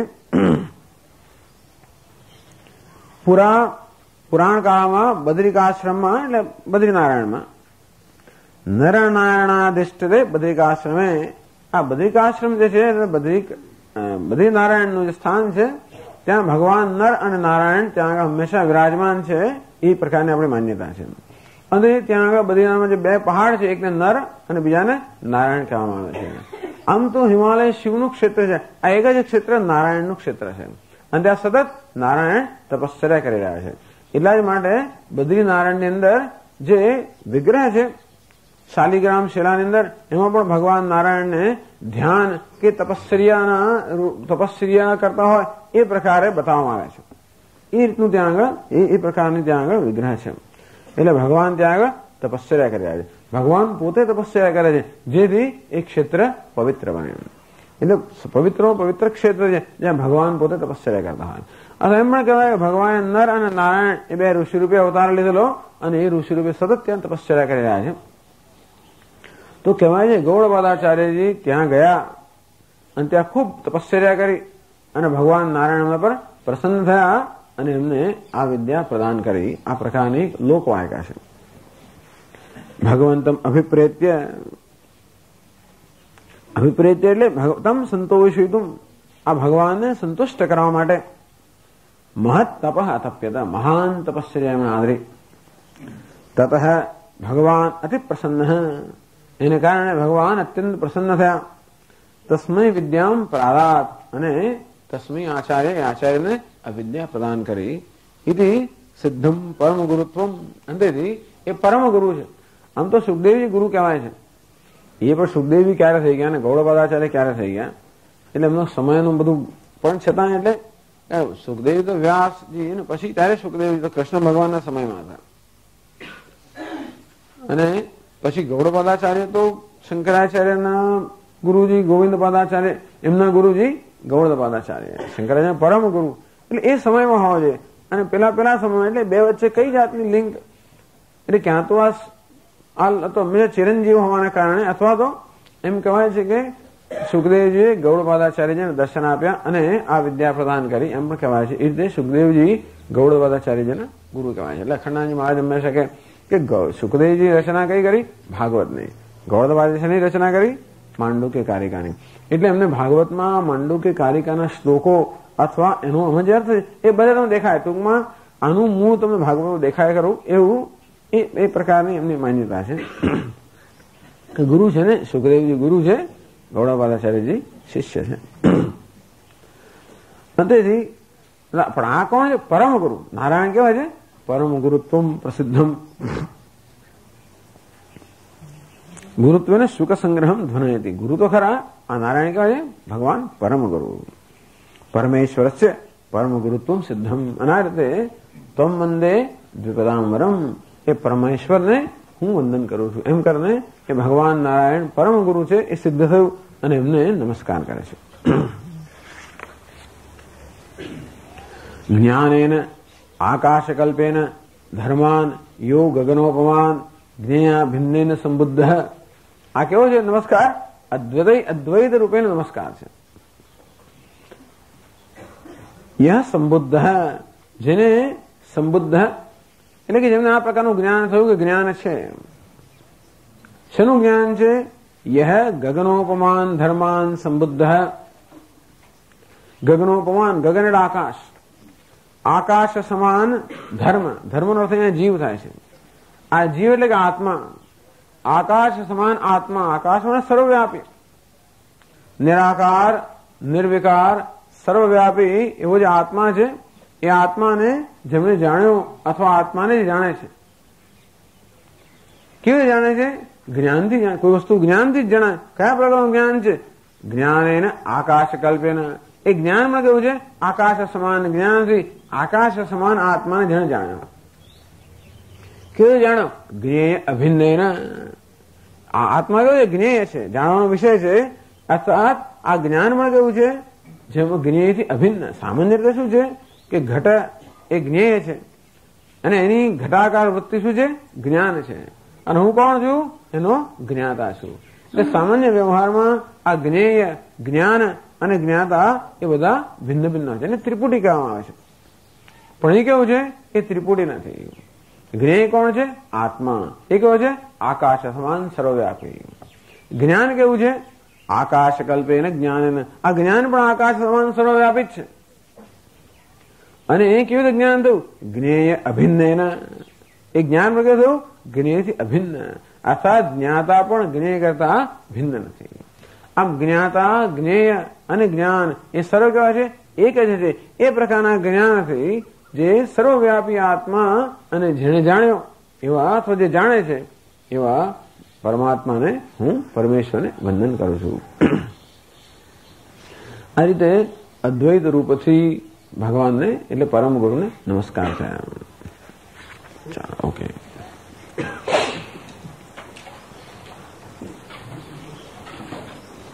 ઓમ પૂર્ણમદ પૂર્ણમિદં પૂર્ણાત પૂર્ણમુદચ્યતે પૂર્ણસ્ય પૂર્ણમાદાય પૂર્ણમેવાવશિષ્યતે।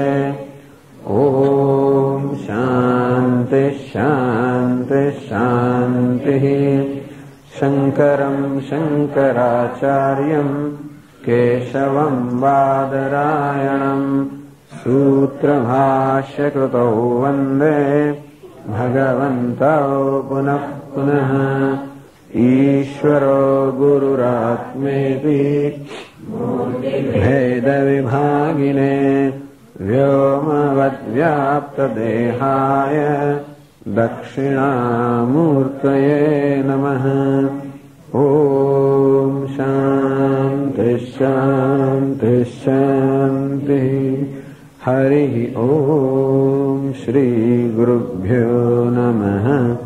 हरिः ॐ। कल्पेन धर्मान् यो गगनोपमान् ज्ञेया भिन्नेन सम्बुद्धः तं वन्दे द्विपदाम्बरम्।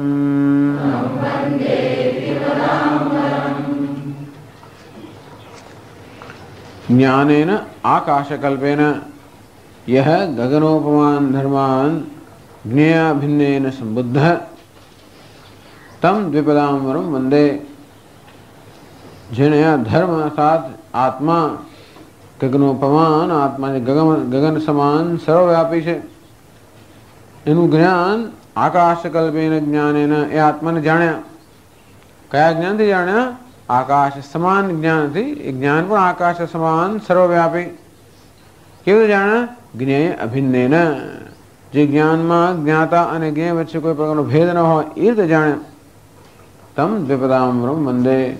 ए द्विपद अर्थात बे पगा मनुष्यों एमना वर अर्थात श्रेष्ठ पुरुषोत्तम ने भगवान नारायण ने परम गुरु ने हूँ वंदन करूँ छू।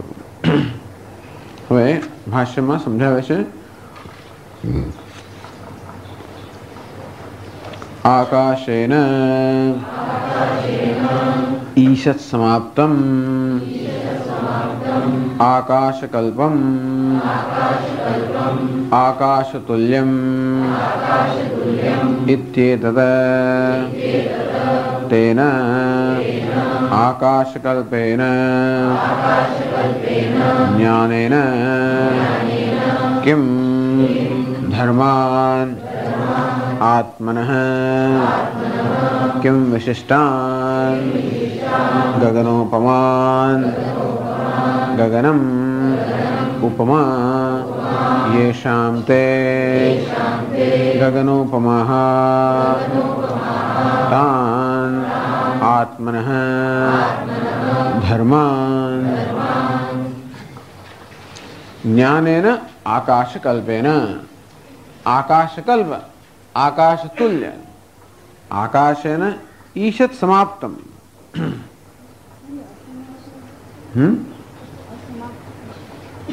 ईशत् असमाप्तम् आकाशेन ईशत् असमाप्तम्।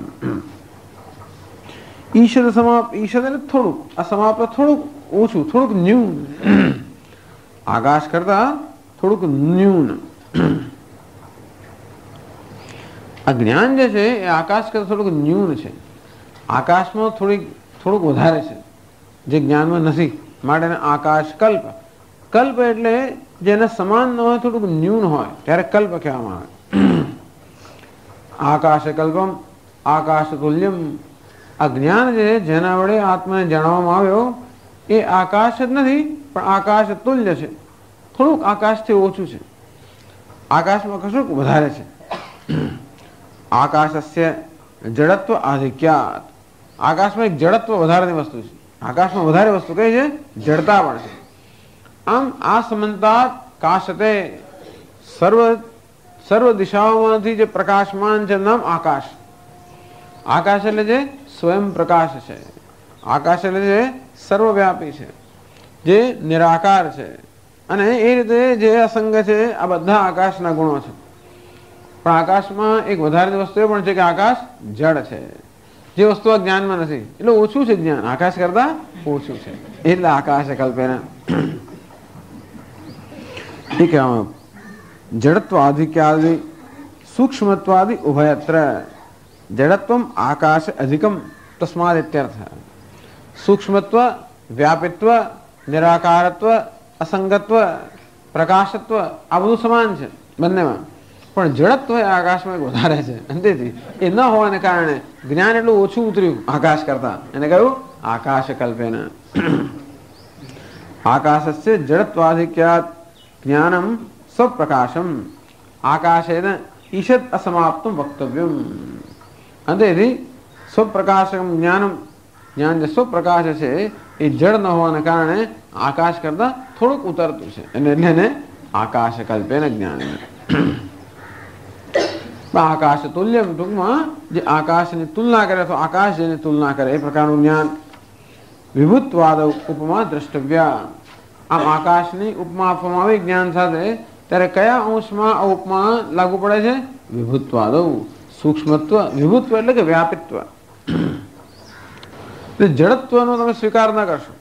આકાશ સરખાવ્યું એટલે બધી રીતે સરખામણી નહીં જોવાની. ઉપમાનો અમુક અંશ લાગુ પડતો હોય. તેથી આકાશમાં જડતા છે એ અજ્ઞાનમાં છે. આ જ્ઞાન કેવું છે? ચેતન સ્વયં પ્રકાશ છે. તેથી એ જડતા સિવાયના આકાશના ગુણો છે એની સાથે સરખાવી શકાય. આમ ઉપમા આપવાનો હેતુ હોય છે કે જેથી આપણે એની કલ્પના કરી શકીએ. આમાં જ્ઞાનની કલ્પના કેમ કરી શકાય? તો કે આકાશની ઉપમા છે. તેના આકાશ કલ્પેન. આવું જે આકાશ તુલ્ય છે આવું જ્ઞાન, એટલે જે નિર્વિકાર છે, નિરાકાર છે, અસંગ છે, સ્વપ્રકાશ છે, સર્વને પ્રકાશિત કરનારું છે, જે સ્વયં પ્રકાશ છે અને સર્વને અવભાષિત કરનારું છે. આકાશ પોતે સ્વયં પ્રકાશ છે અને અન્યને પ્રકાશિત કરે. આનામાં સ્વયં પ્રકાશ જે અન્ય વડે પ્રકાશિત ન હોય અને સર્વને પ્રકાશિત કરતું હોય નામ સ્વયં પ્રકાશ. જડ કોને કહેવાય? જે અન્ય વડે પ્રકાશિત હોય અને સ્વયં પ્રકાશિત ન હોય નામ જડ. અને ચેતન કે સ્વપ્રકાશ કોને કહેવાય? જે અન્ય વડે પ્રકાશિત ન હોય અને છતાં સર્વને પ્રકાશિત કરતો હોય એને કહેવાય સ્વયં પ્રકાશ. ચૈતન્ય અન્ય કોઈ વડે પ્રકાશિત નથી અને સર્વને પ્રકાશિત કરે છે, એને સ્વપ્રકાશ. આકાશ એવું આવા જ્ઞાનથી, આવા જ્ઞાન વડે આત્માને જાણે. કોને જાણે? ધર્માન. અજ્ઞાનીને કેમ? તો કે ધર્માન. ધર્મ શબ્દનો તો આત્મા કર્યો. આ શબ્દો બધા બૌદ્ધ પરિભાષાની અંદર વપરાતા શબ્દો છે. એટલે એ બૌદ્ધ તંત્રમાં વપરાતા શબ્દોનો આ ચોથા અધ્યાયમાં ખૂબ પ્રયોગ છે. છતાં વેદાંતના સંદર્ભમાં પ્રયોગ છે. જેમ ગયા અધ્યાય પ્રકરણની અંદર યોગમાં વપરાતા શબ્દોનો પ્રયોગ કર્યો, જેમ કે નિરોધ, નિગ્રહ વગેરે, પણ વેદાંતના સંદર્ભમાં કર્યો. તે રીતે આ પ્રકરણમાં બૌદ્ધ તંત્રમાં વપરાતા શબ્દોનો પ્રયોગ છે, પરંતુ વેદાંતના સંદર્ભમાં. એટલે લોકો ધર્મને જે કહેતા હોય, પણ આપણે ધારણાત ધર્મ. એમાં એ લોકો તો આ દેહના ધાતુઓને ધર્મ કહે, કારણ કે આ દેહને ધારણ કરનારા છે. પરંતુ જે સપ્ત ધાતુ આપણે શું કે ધારણા ધર્મ, જે સર્વને ધારણ કરે. ખરેખર કોણ આ દેહને ધારણ કરે છે? ખરેખર આ દેહને કોણ ધારણ કરે છે? ચૈતન્ય. અને તેથી વાસ્તવિક અર્થમાં ધર્મ કોને કહેવાય? ચૈતન્યને. જે દેહને ધારણ કરે છે. જેનો અનુગ્રહ ન હોય તો દેહની અંદર કશું રહે જ નહીં, અને જેનો અનુગ્રહ હોય તો આ દેહ ચેતનવાન છે. આ પ્રાણ વગેરે આખો જે સંઘાત છે એ કાર્યશીલ છે. એ જેને કારણે છે એ ચૈતન્યને ધર્મ કહી શકાય. આમ ધર્મનો વ્યુત્પત્તિક यौगिक अर्थ धारणा धर्म. એટલે ધર્માન એ દ્વિતીય બહુવચન, એટલે અર્થ કર્યો આત્મન. દ્વિતીય બહુવચન. किम विशिष्टान आत्मन? तो કે ગગનોપમાન. આત્મા જેનું જ્ઞાન પ્રાપ્ત થયું, આત્મા કેવો છે? તો કેમ આત્માઓનું જ્ઞાન પ્રાપ્ત કર્યું? જેણે આવા જ્ઞાન વડે આત્માઓનું જ્ઞાન પ્રાપ્ત કર્યું. અને આત્માઓ ક્યાંથી લાવે? તો કે બહુવચનમ ઉપાધિ કલ્પિત ભેદ અભિપ્રાયમ. આત્મા તો એક જ છે, અને છતાં ઉપાધિની અનેકતાને કારણે આત્માને અનેક માનવામાં આવે છે. વાસ્તવમાં આત્મા એક જ છે. ગગનોપમત્વે ગગનવત એકત્વ ઔચિત્ય કથમ બહુવચનમ. કોઈ કે ગગનની સાથે સરખાવે આત્મા. ગગન કેટલું એક જ છે. ત્યાર પછી તો ગગનની સરખામણી કરતા આત્માઓ અનેક હોય તો એક ગગન સાથે કેમ સરખાવી શકાય? એટલે કે નહીં, આત્મા પણ એક જ છે. એ ઉપાધિને કારણે એને અનેકત્વનું બહુવચન વાપરવામાં આવ્યું. ભગવાન કે ને કે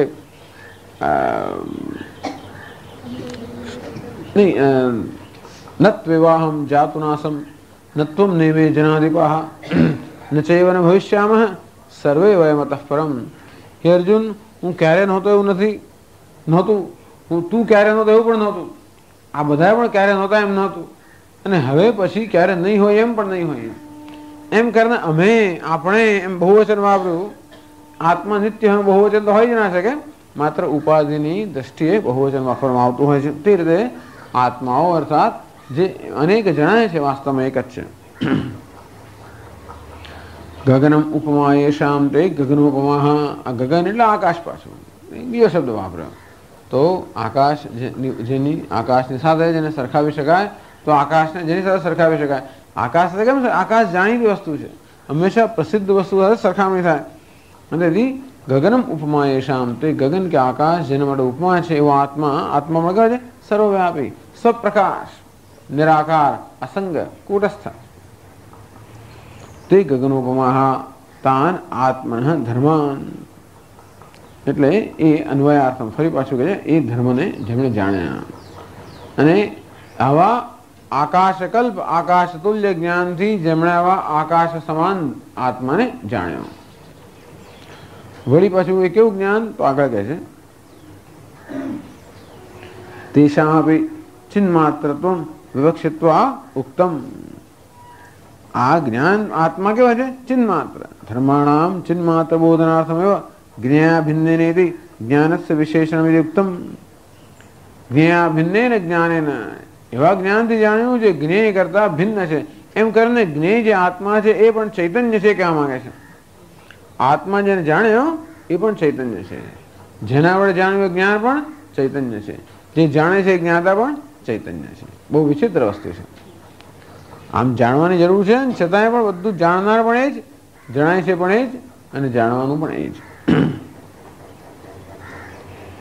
એટલે કહે છે શંકરાચાર્ય જ્ઞાનસ્ય એવ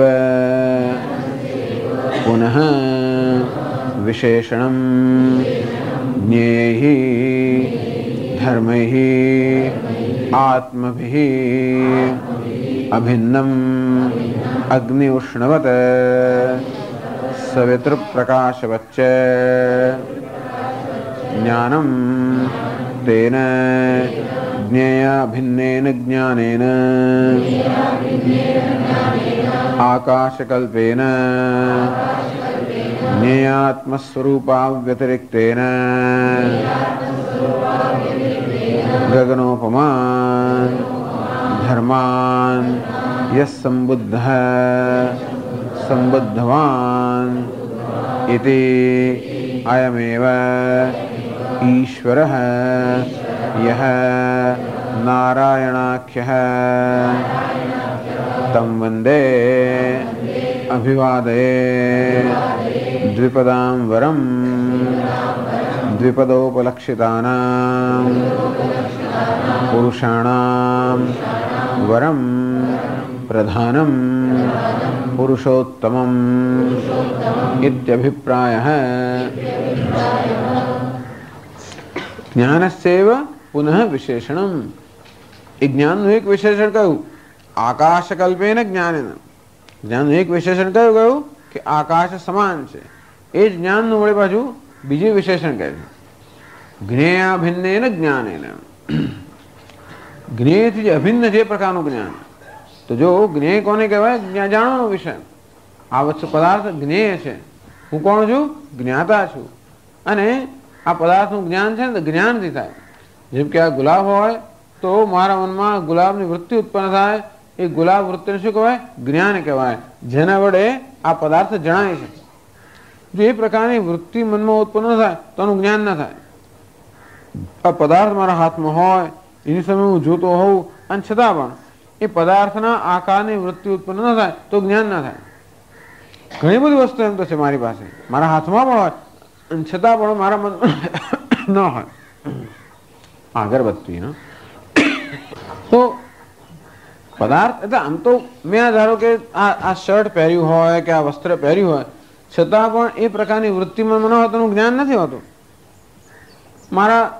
મારા હાથ પર કે મારા શરીર પર એક મંકોડો ચાલતો હોય, એ હોય મારી સમક્ષ, છતાંય પણ જો હું એનાથી સભાન ન હોઉં તો એનું જ્ઞાન મને હોતું નથી. જ્ઞાન ક્યારે થાય? કોઈ વસ્તુથી સભાન થઈએ ત્યારે. કોઈ સભાન ક્યારે થાય કહીએ? જ્યારે એ વસ્તુને અનુરૂપ વિચાર કે વૃત્તિ મનમાં જાગૃત થાય ત્યારે. એ વૃત્તિને શું કહેવાય? જ્ઞાન. આ જેનું જ્ઞાન થયું આ પદાર્થ શું કહેવાય? જ્ઞેય. અને જાણે છે શું કહેવાય? જ્ઞાતા. આમ સામાન્ય રીતે પ્રત્યેક વ્યવહારની અંદર જ્ઞાતા, જ્ઞેય અને જ્ઞાનમ આ પ્રકારની ત્રિપુટી હોય જ છે.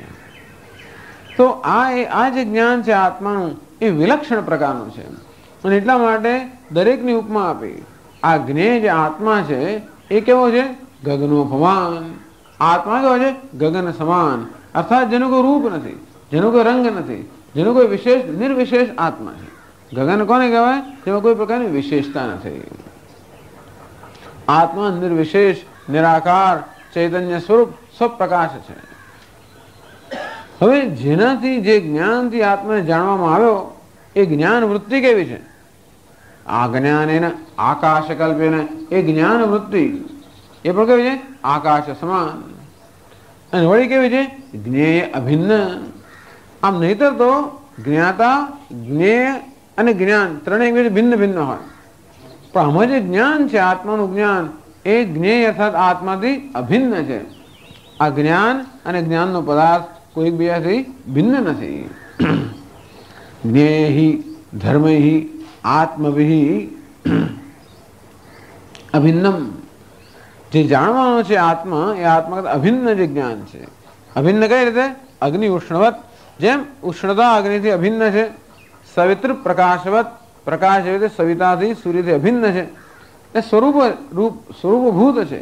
અંતે રીતે આ જ્ઞાન પણ આત્માથી અભિન્ન છે. આત્મા ચૈતન્ય છે, આ જ્ઞાન પણ ચૈતન્ય સ્વરૂપ હોવાને કારણે આત્માથી અભિન્ન છે. એ બધું આગલા પ્રકરણમાં સમજાયું. અજાતિ સમતામ ગતમ જ્ઞેયાભિન્નમ અજમ. આ જ્ઞાન પણ કેવું છે? જ્ઞેયથી અભિન્ન છે, અજમ. અજાતિ સમતામ ગતમ, અજાતિ નિર્વિશેષ. આ જ્ઞાન પણ બ્રહ્મ સમાન, બ્રહ્મ જ છે. અને તેથી જ્ઞાન પણ ચૈતન્ય, આત્મા જેને જાણો છે એ પણ ચૈતન્ય. આવી રીતે ચૈતન્ય આત્માને ચૈતન્યાત્મક જ્ઞાન વડે જેને જાણે તેન જ્ઞેય અભિન્નેન જ્ઞાનેન આકાશકલ્પેન જ્ઞેય આત્મ સ્વરૂપ અવ્યતિરિક્તેન. આત્મા જે જ્ઞેય અર્થાત જ્ઞાનનો વિષય છે એના કરતા વ્યતિરિક્ત અભિન્ન. ગગનોપમાન ધર્માન્ય સંબુદ્ધ. આ પ્રકારે ગગન સમાન એટલે કે નિર્વિશેષ જે આત્મા છે એ આત્માનું જેણે જ્ઞાન પ્રાપ્ત કર્યું, સંબુદ્ધવાન યથાર્થેન જ્ઞાતવાન. બુદ્ધ સમ્યક બુદ્ધ. પાછા બુદ્ધ એટલે બુદ્ધનું પણ નામ આવે છે. અને સંબુદ્ધ સમ્યક બુદ્ધ, સારી રીતે યથાર્થ્ય આમ યથાર્થ રીતે જેણે આત્માને આ રીતે જાણ્યો એ કોણ છે?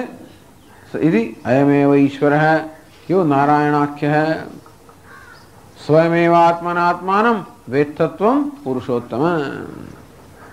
अर्जुन कहते हैं कि भगवान सर्वमेतद्रुतं मन्ये यन्मां वदसि केशव.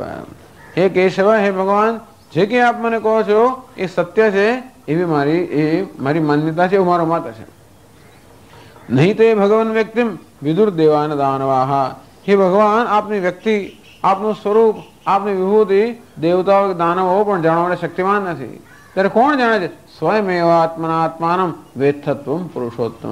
હે પુરુષોત્તમ, આપ જ આપને આ જાણો છો, બીજું કોઈ આપને જાણવા શક્તિમાન નથી. અંતેથી પુરુષોત્તમ કોણ જાણી શકે? જે પુરુષોત્તમ બને તે જ. એ જ કહેવામાં આવે છે. પુરુષોત્તમને કોણ જાણી શકે? જે પુરુષોત્તમ બને તે. આ હું જીવ રહેવા માંગુ અને પુરુષોત્તમ જાણવા એવું ના બને. અખંડજી મહારાજ એક કથા કહેતા હતા કે એક વાર કંઈક નાના એ લોકો નાના મહાત્મા પાસે ગયા છે. એમને બીજા બેસા મિત્રો હશે, મહાત્મા પાસે કઈ ગયા સત્સંગ માટે, ત્યાં બીજા લોકો બેઠા હશે. એક જણે કઈ પ્રશ્ન કર્યો મહાત્માને કે મહારાજ હમ તો દરેક નહીં, મહાત્મા એકદમ મોજમાં આવી ગયા કે છે. અને દરેક પૂછ્યું શું શું ઈચ્છા છે? જો भी इच्छा है मांग लो, हम इच्छा पूरी कर देंगे. तो एक जना मांग्યું महाराज अभी हमको भगवान का दर्शन करना है. જરૂર. પછી તો મહારાજ એકદમ સિરિયસ ગંભીર થઈ ગયા અને પછી તો જે એમણે નામ સ્મરણ અને મંત્ર ભજન શરૂ કરી દીધું અને બધા લોકો જોડાઈ ગયા. વાતાવરણ એકદમ ગંભીર બની ગયું, ખૂબ પવિત્ર વાતાવરણ બની ગયું અને ઘણો લાંબો સમય ભજન ચાલ્યું. અને પછી મહાત્માની આંખોથી આંસુ આવવા મળ્યા વગેરે. અને પછી તો મહાત્મા કહે છે કે હા, જો ભગવાન આવી ગયા છે તો ભગવાન કહે છે કે આ જેને દર્શન કરવાના છે એ દર્શન શેને માટે કરવા માંગે છે? શા માટે દર્શન કરવા માંગે છે મારા? જો મારા દર્શન કરશે, મારા દર્શન બધા પુણ્યનો પરિપાક હોવાને કારણે જેવા મારા દર્શન થશે કે આ માણસ જે મારા દર્શન એનું બધું પુણ્ય ખલાસ થઈ જશે. અને તો પછી તરત ને તરત એને મહાન રોગ થશે, એના શરીરમાં કીડા પડશે, મહાન દુઃખ એને ભોગવવું પડશે સતત. હવે તૈયારી છે? મારે પૂછ્યું कि भगवान पूछ रहे हैं कि ऐसे है, ऐसा दर्शन होगा तब ऐसा होगा, तो आपको ये मान्य है? नहीं नहीं नहीं नहीं, कीड़ा पड़ी जाए, रोग થાય એ મને માન્ય નથી. तो भाई तेरे शू मान्य है? शनि वाले दर्शन करवा है? महाराज हम तो भगवान के इसलिए दर्शन करना चाहते हैं कि हम भी आपके जैसा हो जाए, हमारी भी सब लोग पूजा करें, हम भी महात्मा बन जाए, इसलिए हमको दर्शन करना है. हमको तो रहना ही है, હું તો જેવો છું તેવો રહેવા માંગુ છું અને ભગવાનના દર્શન કરવા માંગુ છું. તો કે ના ના, એવું ના બને. કારણ કે ભગવાન બન્યા વગર આવા આવા આપણે જીવ રહેવા જ માંગતા હોઈએ અથવા બધી ગંદકી જાળવી રાખવા માંગતા હોય અને પછી પાછા ભગવાનના દર્શન કરવા છે. અહંકાર તો ના જ છોડું, ગંદકી દુર્ગંધ તો ના જ છોડું, અને તો ભગવાનના દર્શન પણ દર્શન કરવા છે એ શક્ય નથી. અનવાડે કોણ ભગવાનના દર્શન કરશે? ભગવાન જ કરી શકે. એટલા જ માટે આ દૈવી સંપત્તિની આવશ્યકતા છે. આપણે એમ ખાઈ મજા કરીને કંઈક થઈ જશે એટલે ભગવાન એવું કઈ દાડો દર્શન બર્શન થયા